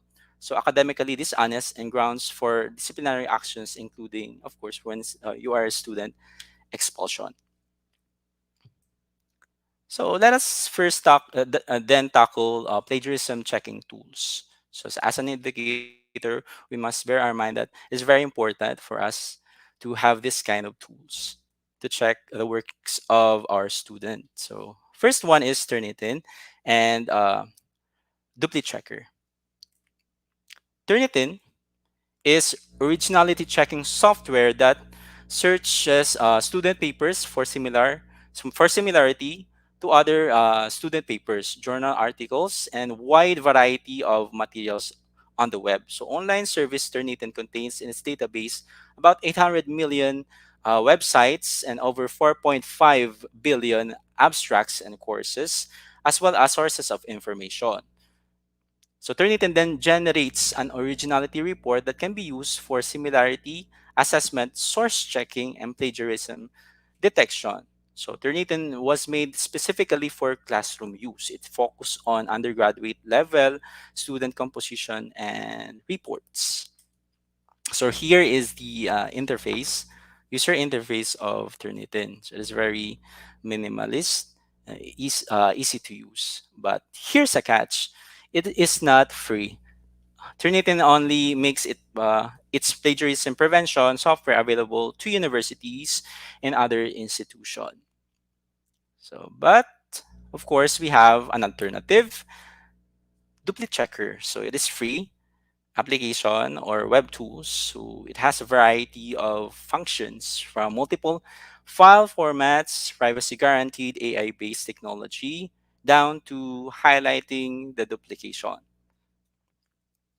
So here is the interface of Duplicate Checker where you can upload the document or paste the text into the search box maximum of 1,000 words. So we can say that it gets the job done. Okay. So here, okay, what you're going to do is to just enter the research article of your student, then click the plagiarism button below. All right. So the web tool will going to analyze the article for some similarities from millions of sources in their database. Okay, so the result appeared as percentage, and there is a color coding scheme for duplicates and unique phrases. All right. So you can also view the source material. Okay, so there you go. Okay, so we're done. So our goal here is to create the productivity of researchers or students. So chances are you already know some of these tools, and chances are that you know somebody who knows none of them. So please share and help the spread the word. And before we end, we let me leave you this quote from Seymour Papert. You can't teach people everything they need to know. The best you can do is position them where they can find what they need to know when they need to know it. Okay, so thank you very much. Maraming salamat.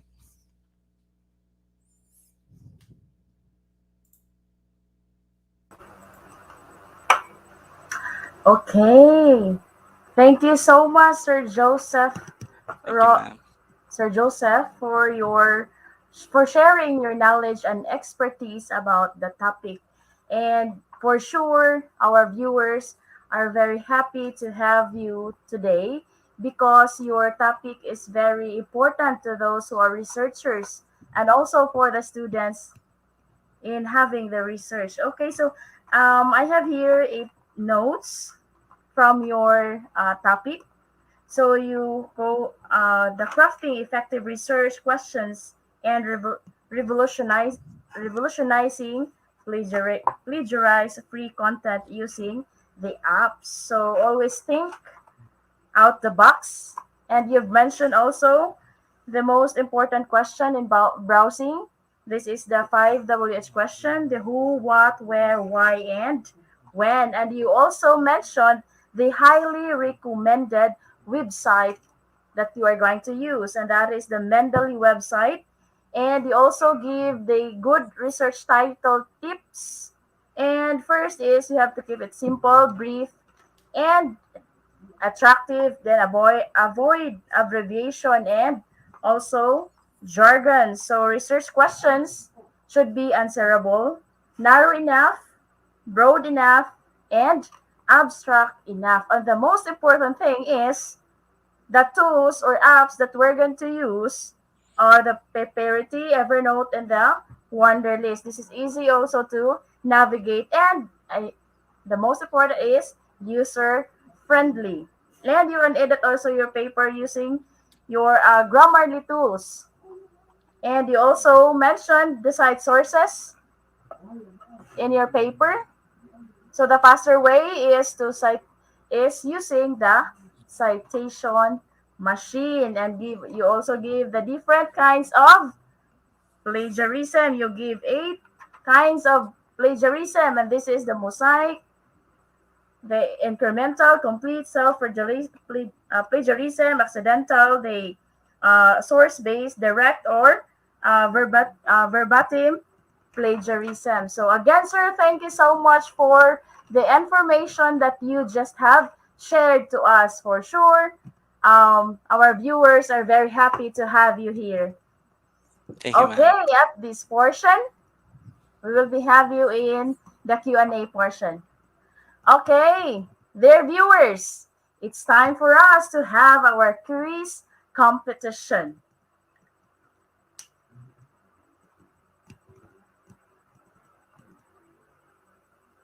So everyone, I encourage everyone to join with our quiz competition.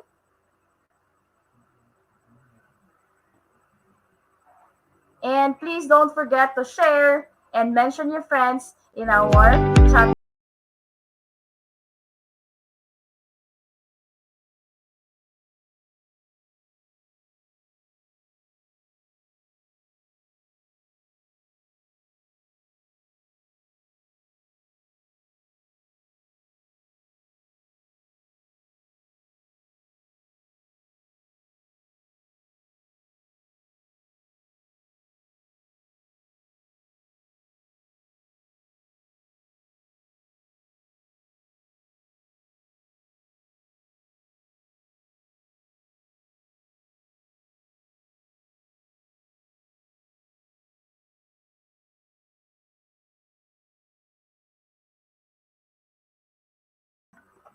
Okay, so these are the joiners for our quiz competition tonight. So to those who wants to join, just log in to www.slido.com and use the code capital letter IGP quiz, or directly click the link given or pinned in the comment section. So here are the participants for tonight's quiz competition. We have Shirley De Vera Fernandez, Herbert M. Ligaspi, Angela Magbanwa, Francis May Dizon, Cristina Del Rosario, Marvek V. Clavicilia, Nesiel T. Araujo, it's Maria. Elias Austria, Dennis Gento Surso, Carmela Jean, Lucardo Jr. Magdaraog, Michelle De La Cruz, Kate Villanueva, Dennis Ginto Surso, Janice E. Cachin, Heidi B. Andalio, Cherian G. Marquez, Maria Lona J. D. Kalasang. Come on, guys, join us now and enjoy our quiz competition because the top 10 will also receive a certificate, and you can have your certificate in our Facebook page. Okay, another joiners for tonight. We have Vena May Alicia, Angelo Ray D, Janela Magat, Eileen Quebec, Lizelle Cabaldon, Kamaludin B. Malawani. We have Jamaica Ann in Tampas, Maria Fe Guerra, Carmela Santos, Kathleen D. Arbohol, Jose P. Ordes, Bea Micah Angeles. Okay, so there are 123 participants for us tonight. Again, how to join?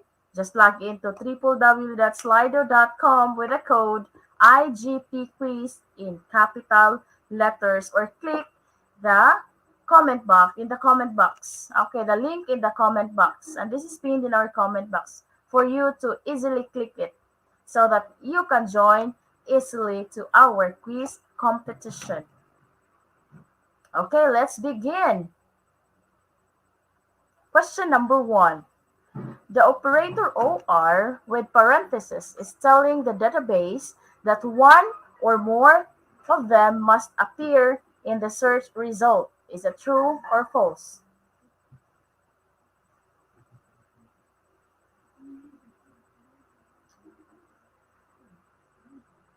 What would be the correct answer on this question? And that's 96 versus 4%. The correct answer is true. And 96% got the correct answer. Dennis Gento Surso leading on this question. Second question. Backwards chain with respect to citation citing finds articles that are cited in your existing resources. Is it true or false?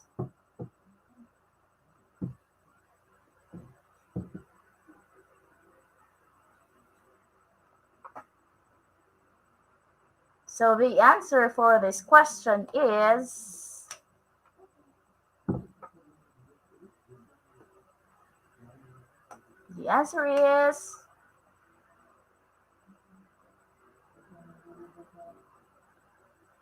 okay, the next.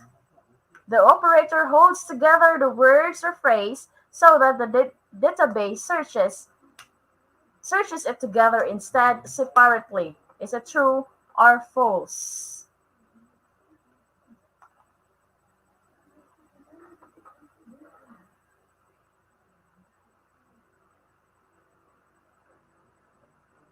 Okay, the correct answer is true, and 80% got the correct answer. The next question. Okay, leading Dines Gento Surso. Search engines work by regularly sending out spiders, programs to search for newly appearing web pages and then cataloging the contents of these pages. Is it true or false?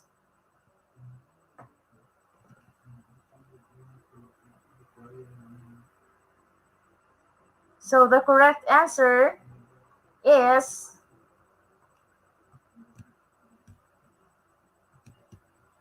true. Denise Urso, again leading.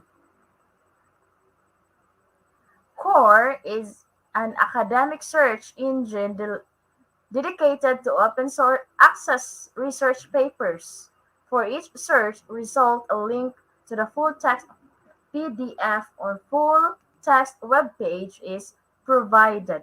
Is it true or false? And the answer is true. That's an 86% get the correct answer. Again, Dennis Ginto Serso leading. Which of the following types of design is most suitable for testing cause and effect relationship? Is it descriptive or experimental? Okay, click your answer now, guys.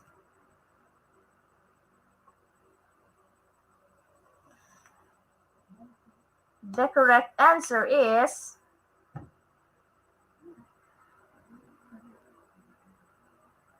what is the correct answer for this question? It's experimental. Okay, again, Dennis Ginto Serso is in the highest or in the rank 1 or in the top 1. Okay, another question.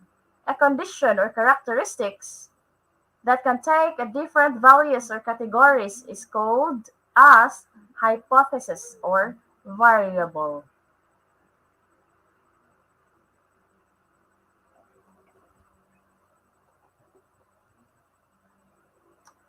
Okay, and the answer is variable, and 71% get the correct answer. Okay, we have here Igol Agha Balaika. Next question. Which of the following is not an element of a well-framed research statement? Is it tools of the study or setting?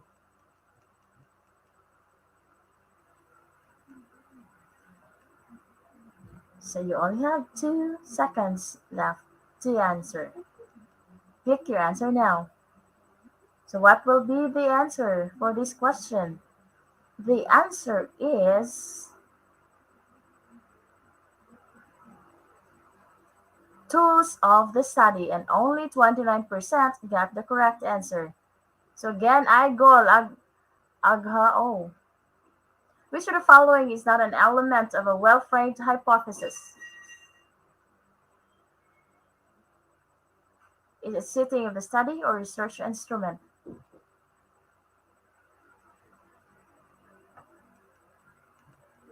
What will be the correct answer? Click your answer now. And the answer is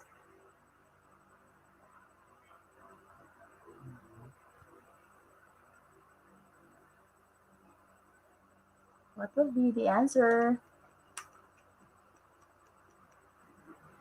Let's letter A, sitting of the study.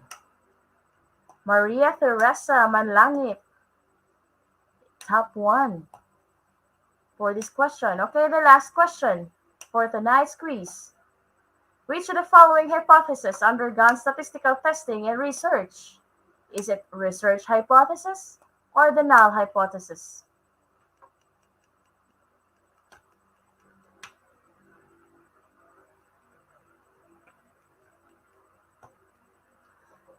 Okay. The correct answer is null hypothesis, and 38% get the correct answer. Okay, congratulations to all the winners for tonight's quiz competition. And the top 1 is Maria Teresa Manlangit. Second is Maria Alona Jane D. Calasang. And the top 3, we have Elias A. Austria. And the top 4 is, I cannot see the name, sir.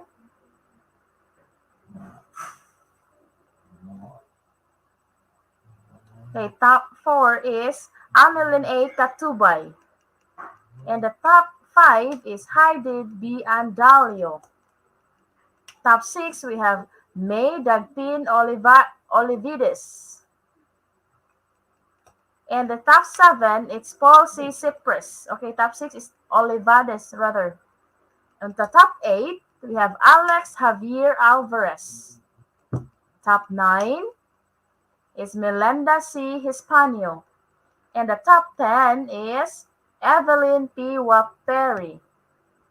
And they have the same score with Annalyn in the top 11 until, yeah, Annalyn in the top 11. Again, congratulations to all the winners for today's live quiz competition. Good luck. And to those who are not winners, join us again tomorrow. Okay, so at this juncture, we will be having our Q&A portion. So, for now, please write your questions in our comment section so that our speakers will answer it. Type now your answers.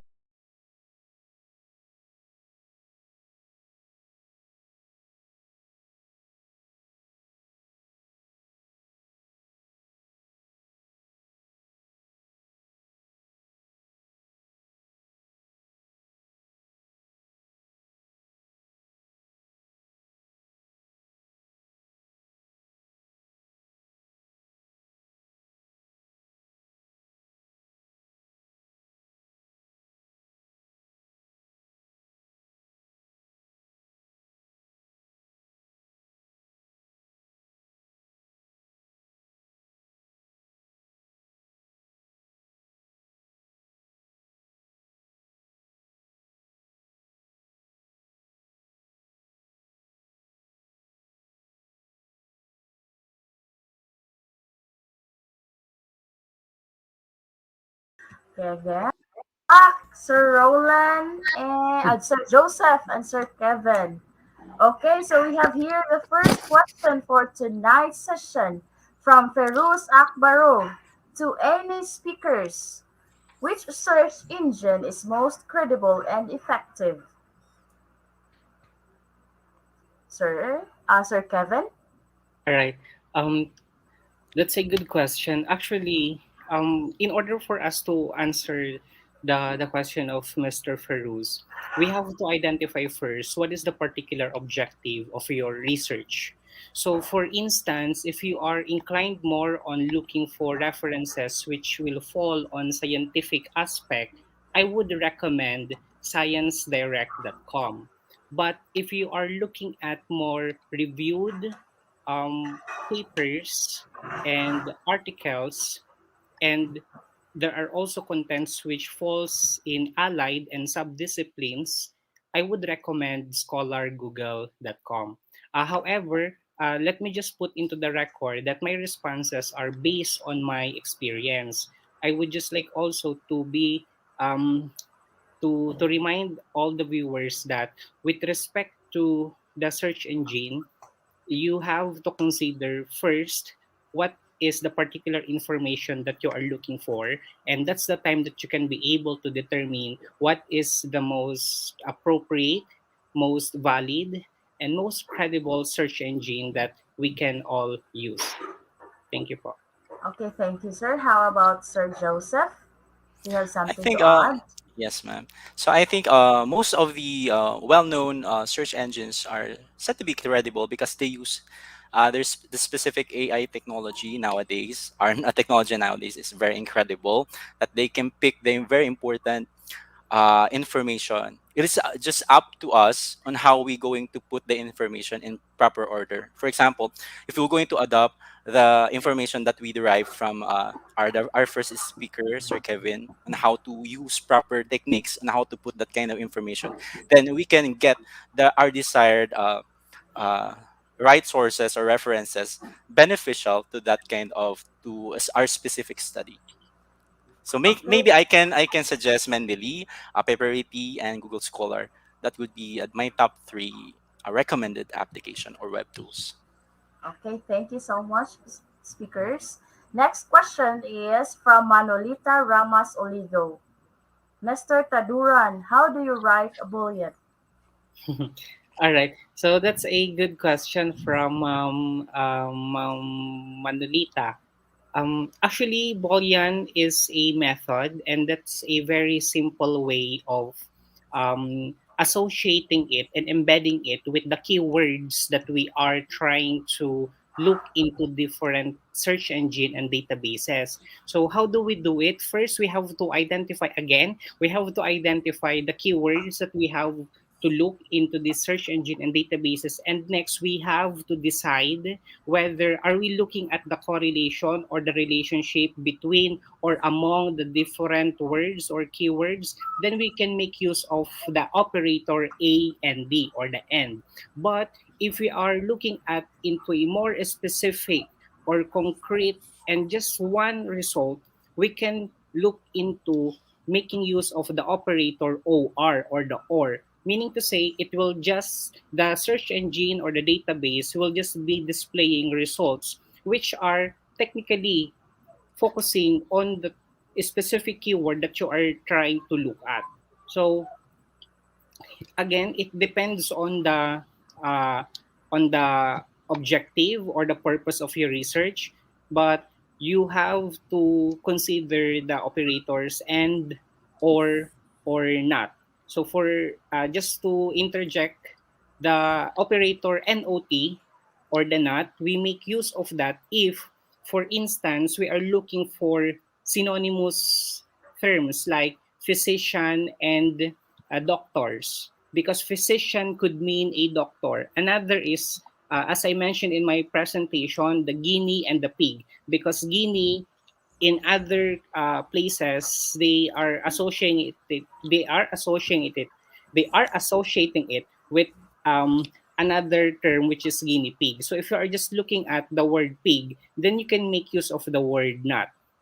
And if you would like to emphasize more specific result, then you can make use or add the parenthesis. So the search engine will display a result wherein it will display the ones or the keywords which are found inside the parenthesis. That's all. Okay, very well said, Sir Taduran. Okay, another question. Do we still have another question? So I think this topic, sir, is very informative to our viewers. Okay, next is question from Jing Nomo. How can a teacher motivate students to research? Please give us some simple ways to do it. To both speakers, thank you and God bless. Okay, so let's have it from Sir Joseph first. Thank you for that question, Jing Nomo. All right. So, in this pandemic, it's very challenging to motivate our students in to be engaged in research. Let's admit that. But especially if the modality used by the students, preferred modality is just a modular approach, it's very difficult for that. But as a researcher, as an educator, we must first be resilient and being able to adopt the different technology that we have right now, since most of the students can actually have an access of this kind of technology. We can use that, of course, but we should be selective in terms of the tools that we are going to share with our student. For example, video conferencing is very beneficial, especially when, for example, Zoom application and Google Meet can have this kind of breakout session that you can talk to specific groups of your students that tackling a specific study, and then you can give some output, some kind of paper that they can critic, so that they can have this kind of experiential learning. They can not just rely on the books for learning this kind of research. Of course, they must have put that in practice for them to realize what are the errors that they have done and how to correct them very easily.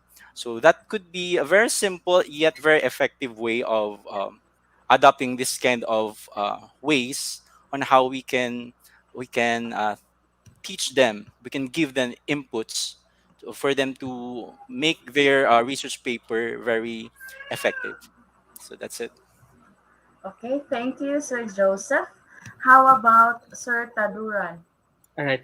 I certainly agree with Sir JR, and I also suggest that the other way also to encourage student to really perform or conduct research is, number one is expose them into the current events by allowing them to watch news.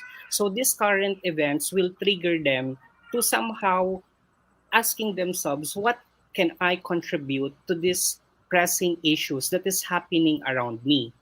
And secondly, perhaps we should be able to guide them rigorously, particularly in their study habits. Their study habits should be guided, rig, sorry, rig, how do you say that, Sir JR? Rig, Regular, Regularly, rigorously, rigorously. rigorously. Yeah, Okay, rigorously. rigorously. that's rigorously. It's I'm just regularly. very excited. So we have to do it rigorously in a way that perhaps when dealing in the subject science, we have to introduce them and they should be able to master the scientific method because it's the cradle of curiosity. If the student is able and correctly aware on how to observe and identify problems around him, then in that way, that student can be able to be encouraged by himself to really address these pressing issues. And perhaps we can also modify the curriculum. It's a little bit saddening because only selected schools offers a research subject.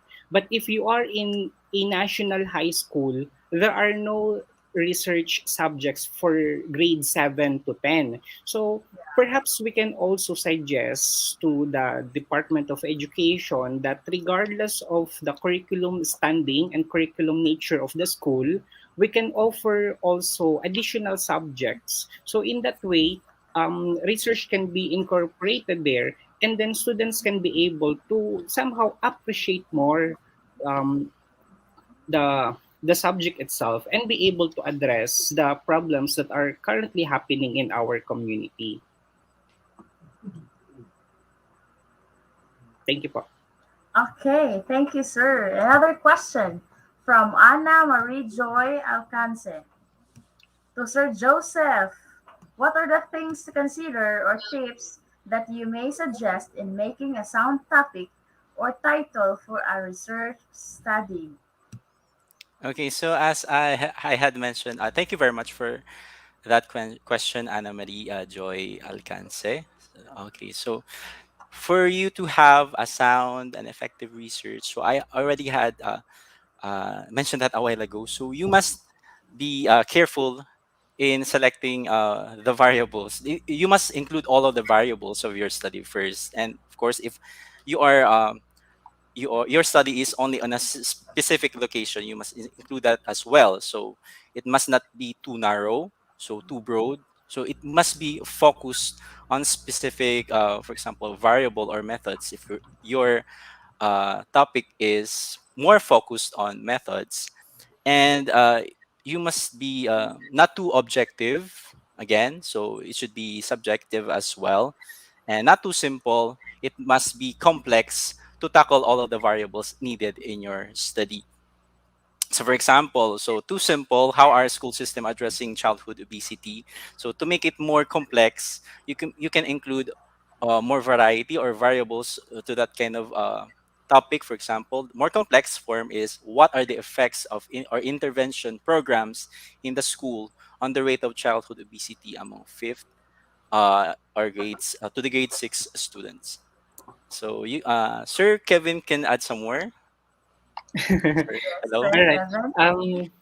All right. If time allows, then I would. One of the tips is actually I have a different perspective on the question of Ma'am Ana Alcance. Um, Research title is not really important because you have to. I mean, you will really discover that along the course of your research is your title is continuously changing. That is why in the research community there is what we call the working title. The most important in research is you must have a clear purpose and objective. What are you really trying to explore? What are you really trying to do? But with respect to the question of Ma'am Anna, I can only give one tip. it should be feasible and at the same time researchable. If that research cannot be performed in a given period of time, and if you do not have enough resources to complete that, then that will be useless. So number one consideration or tip is that for me, it should be feasible and researchable at the same time. Okay, thank you, Sir Joseph and Sir Kevin. Another question from Maria Teresa Yambao. To both speakers, is it ethical to adopt or use the same research title and questions since the scope and delimitation is different and why? Should I go first? All Yes, sir. right. All right. So, Ma'am Maria, that's a good question. First, we have to address, is it ethical to adopt same research title? The answer there is it's a big no, because we have to preserve the what we call the research integrity. If what is meant by this question is directly the specific title, then that cannot be done. But if, for instance, the title is develop lessons in grade 8 biology in particular topic, and what you have done is the same, develop lessons in grade 8 biology, but you focus on other topics, then that can be done. But if it is specific and it's exactly the same from the previous one, then that cannot be done, even though the scope and the limitation is different. So, however, I mean, practically, what the panelists will do, they will be giving you a suggestion that as you crafted your scope and the limitation of the paper, so as the research title will change. So we have to remember that we have to preserve the research integrity because it should, or even it will affect the entire scientific community. If we keep on allowing those copying of research title, then the question at hand now is which is which?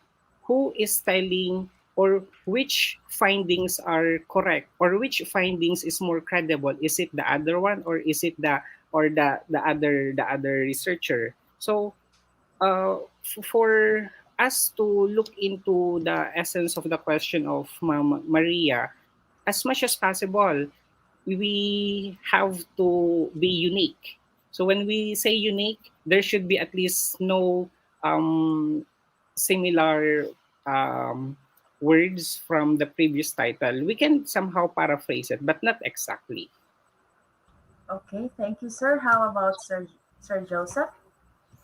I think the answer for that question, but thank you for that question, Mama Maria, Teresa. So I think it's a no. So as I had mentioned a while ago, it is a sort of plagiarism. So when you copy an exactly, and you are aware of that, even if you're not aware of that, it is still a plagiarism. Because as a researcher, you must be aware. You must be look into details if your study has a similarities, if you are aware that it has as exact title, and of course if it has an exact research question, then it could be a sign, a signal that you need to rephrase, or you will going to change all of the variables in your study, so to make it more unique, so that all of the people can have a good impression to your kind of research. Remember, research questions is your guide all throughout your study. If that research question have the same structure to the other researcher, then most probably the conclusion and the abstract of that study might be the same. So it could be a, a ground for some kind of copyright laws objection. So that would be a no for me. So thank you very much, man. Okay, thank you so much, Sir Joseph and Sir Tadoran. So, another question from Lovell Lacasti Santos. Lacasti Santos. Sorry for that. To both speakers, give at least three innovative ways to teach research in distance learning for the teachers. All right, so I shall start. Thank you, Sir Lovell. So first is the use of Boolean operators.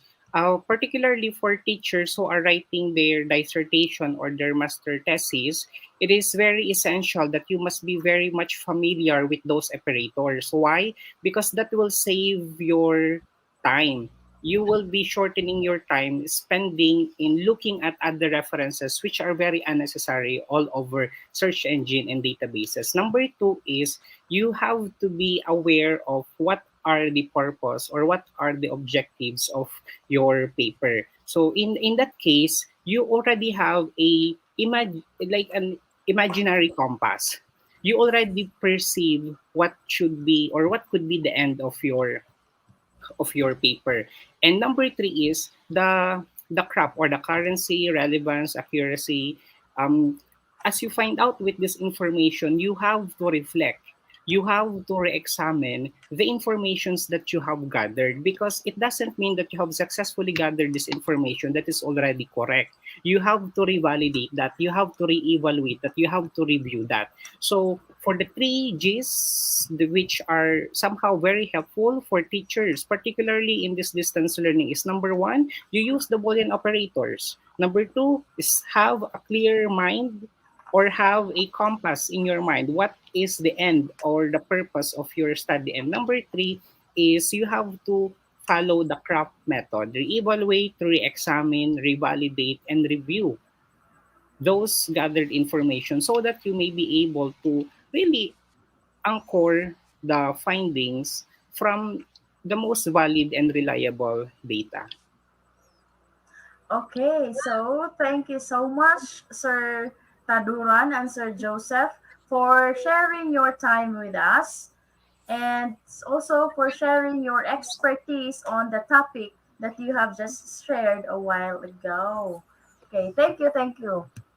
Hope to be an speaker again in our future webinars. Okay, so we have here the announcements. We have a free international webinar daily, and that is 6 p.m. It's an evening session. Another, we have double bonus with regular webinar. Along with our webinars, we have also added webinars on every weekend, and that is Sunday morning in the month of October. So on October 31st, we have a morning session, and that is 9:30 a.m. So hope you can join us on that webinar. So triple bonus. Starting from October, we have webinar series program. You will get individual certificate for each webinar, and after submitting all certificates, you will receive a webinar series certificate. So this webinar is highly focused on teaching strategies, research, assessment, pedagogy, tools and techniques, professional development, and communication skills. So those are the different topics that we will be having in our webinar. So keep posted, viewers. Okay. So we are done with our first webinar series entitled Authentic Assessment in Teaching and Learning, and it has 5 parts. The first part was in October 4, second is in first is in October 1, rather. Part 2 is in October 4, and part 3 was in October 7, part 4 last October 10, and the part 5 just yesterday, on October 26th. So our second webinar series, we are also completed this one. It has 4 parts. The topic is all about teaching English as a foreign language and assessment. So again, the part 1 was conducted last October 2. The part 2 was last October 6. The part 3 was last October 20, and the part 4 was last October 24. So those are the second webinar series that we have just completed. Okay, so the third webinar series program, it has 6 parts. The topic is digital classroom engagement tools. Part 1 was last October 11. The part 2 was last October 12. Part 3 will be on December 3. And the part 4 will be on December 5. And the part 5 will be on December 10. And the part 6 will be on December 18. So those are the third webinar series that we have. And the fourth webinar series program, it has five five parts. The topic is the new trends in education. Part 1 will be scheduled on November 1. Part 2 will be on November 7. Part 3 will be on November 12. Part 4 will be on November 20. And Part 5 will be on November 28. So again, join us with this different webinar series. Our fifth webinar series program has five parts. The topic is all about organizational leadership and managerial skills. The part 1 will be November 8, 2 on November 15, part 3 on November 22, and part 4 will be on the 25th of November, and the part 5 will be on the November 30, 2021. Mark your calendars now. Okay, our sixth webinar series program, it has five parts again. The topic is Trends and Innovation in Mathematics Education. Part 1, December 12. Part 2, December 13. Part 3, December 14. Part 4 on December 15. And Part 5 on December 16. For more information, just log in to www.eduigp.com and get enrolled in different courses. So webinar series certificates. For our webinar series certificate, you have to must attend, or again, you should attend all the webinar series, all parts of the series.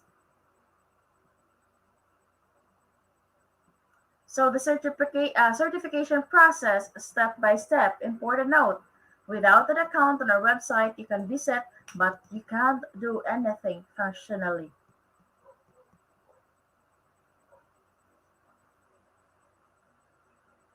Okay, you can join all our live programs from our Facebook page, Facebook group, YouTube channel, or in our website. If anyone missed any program due to some unavoidable issues, still you can attend previous webinars with verified certificates. Step 1 for today's certification process. The topic of today's program is innovative ways to teach research in distance learning. So you can click the link given, or certification link is now available in comment box and pinned comment. Certification link will be available always in this program post, in our Facebook page, Facebook group, in YouTube, or in the description. You can claim your certificate in two ways. Is it a direct link from comment box, pinned comment, or post description? Or if you're not able to click this link, please directly browse to www.eduigp.com for all information together. Find today's program, then the process are the same.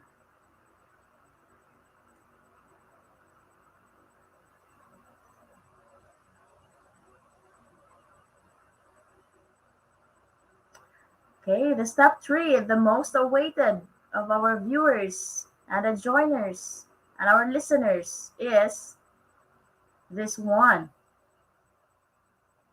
Browse www.eduigp.com or given link. You will be redirected in this page of our website. So just follow the arrows in the monitor or in your screen. If you are new, create your account. If you have an account, then log in directly. After that, find the seminar title, and get enrolled. Important note again, without an account on our website, you can visit, but you can't do anything functionally. So, please have an account. Okay, the code for tonight. Today's program name, Innovative Ways to Teach Research and Distance Learning. The code is capital IGP 1236. Without a code, no one is eligible for certificate. With code, you can claim your certificates any time. Again, you have to have an account in our website so you can visit, but you can't do anything functionally.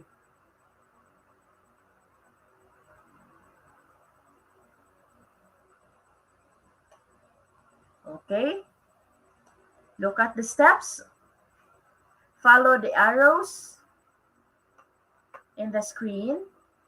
So if you have the code, just directly type the code in the box and then click get your certificate, and then hooray, you can have your certificate. This is the face of your certificate. This is the sample. You can download your certificate. This is in PDF form. You can easily download it if you have the code. Our free international webinar certificate is auto-downloadable in PDF file. You don't need to download it manually.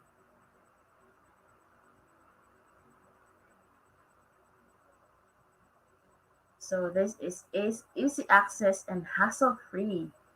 Dear participants, if any problem raised to claim your certificate or any other issues, please don't be hesitate to contact us.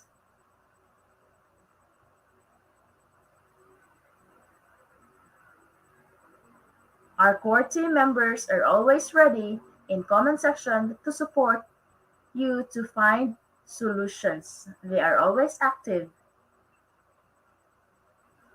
and always willing to answer your queries or your problems. So, behind that, we have the core group team and Facebook page. We have Charis Abejo Caberos. We also have Janet Cablao. They are IGP Community Facilitating Officials. In Facebook group, we have Cherilyn Yamaguchi. We have Jonas Malingin. And we also have Alfonso Warren Cariaga. In our YouTube channel, we have Kelvin Linato, Joel Danoog, and Jeffrey Sayag. Again, they are the IGP Community Facilitating Officials. Okay, upcoming webinar, and that would be tomorrow. That's October 28, 2021. The topic is all about international political economy. The speaker is from Philippines. On it's October 29, 2021. The topic is all about work-life balance professionally. The speaker is coming from the Philippines. On October 30, 2021, our topic is all about a different teachings modality. And the speakers are coming from India. Reminder, this is an evening session. On October 31st, Women on the Web, a study of women on YouTube. Speaker is from India. This is the 235th morning session.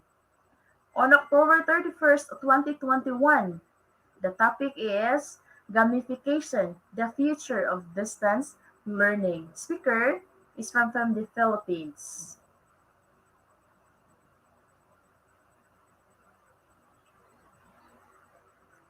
on November 1, 2021. Okay, this will be the part 1 of our fourth webinar series entitled The New Trends in Education. Teaching Strategies in New Normal. Speakers are coming from the Philippines. On November 2, Educational Management with Brain Boosting. Speaker is coming from India.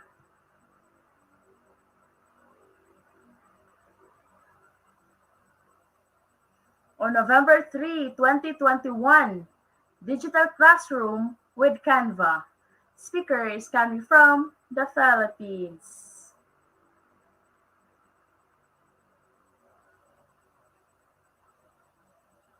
On November 4, 2021, Importance of Students' Motivation and E-Learning. Speakers are coming from Malaysia.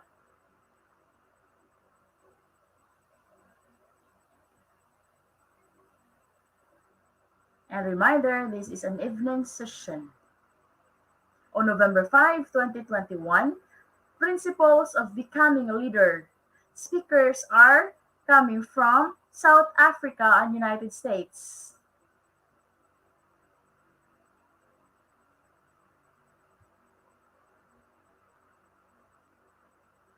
On November 6, 2021, Transcending Optimism in School Management. Speaker is coming from the Philippines.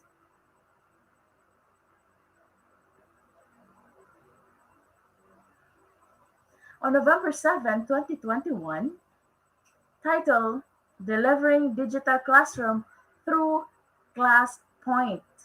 Speaker is coming from the Philippines. On November 8, 2021, this is the first part of our fifth webinar series entitled Role of SBM in Improvement Plan, or Upscaling Organizational Leadership and Management Skills. And this will be on November 8, 2021. On November 9, 2021, Educational Action Research. Speaker is from the Philippines. On November 10, 2020, Pedagogical Approaches in the New Normal. Speaker is from the Philippines.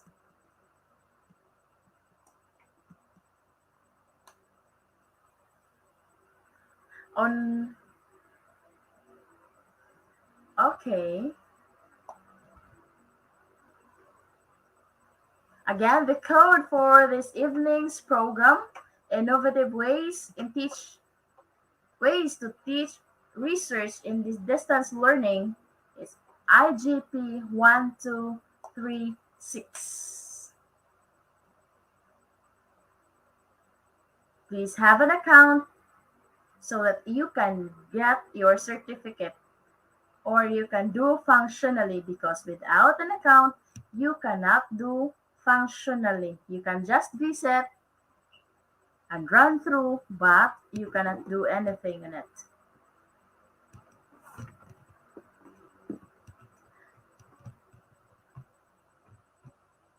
Okay.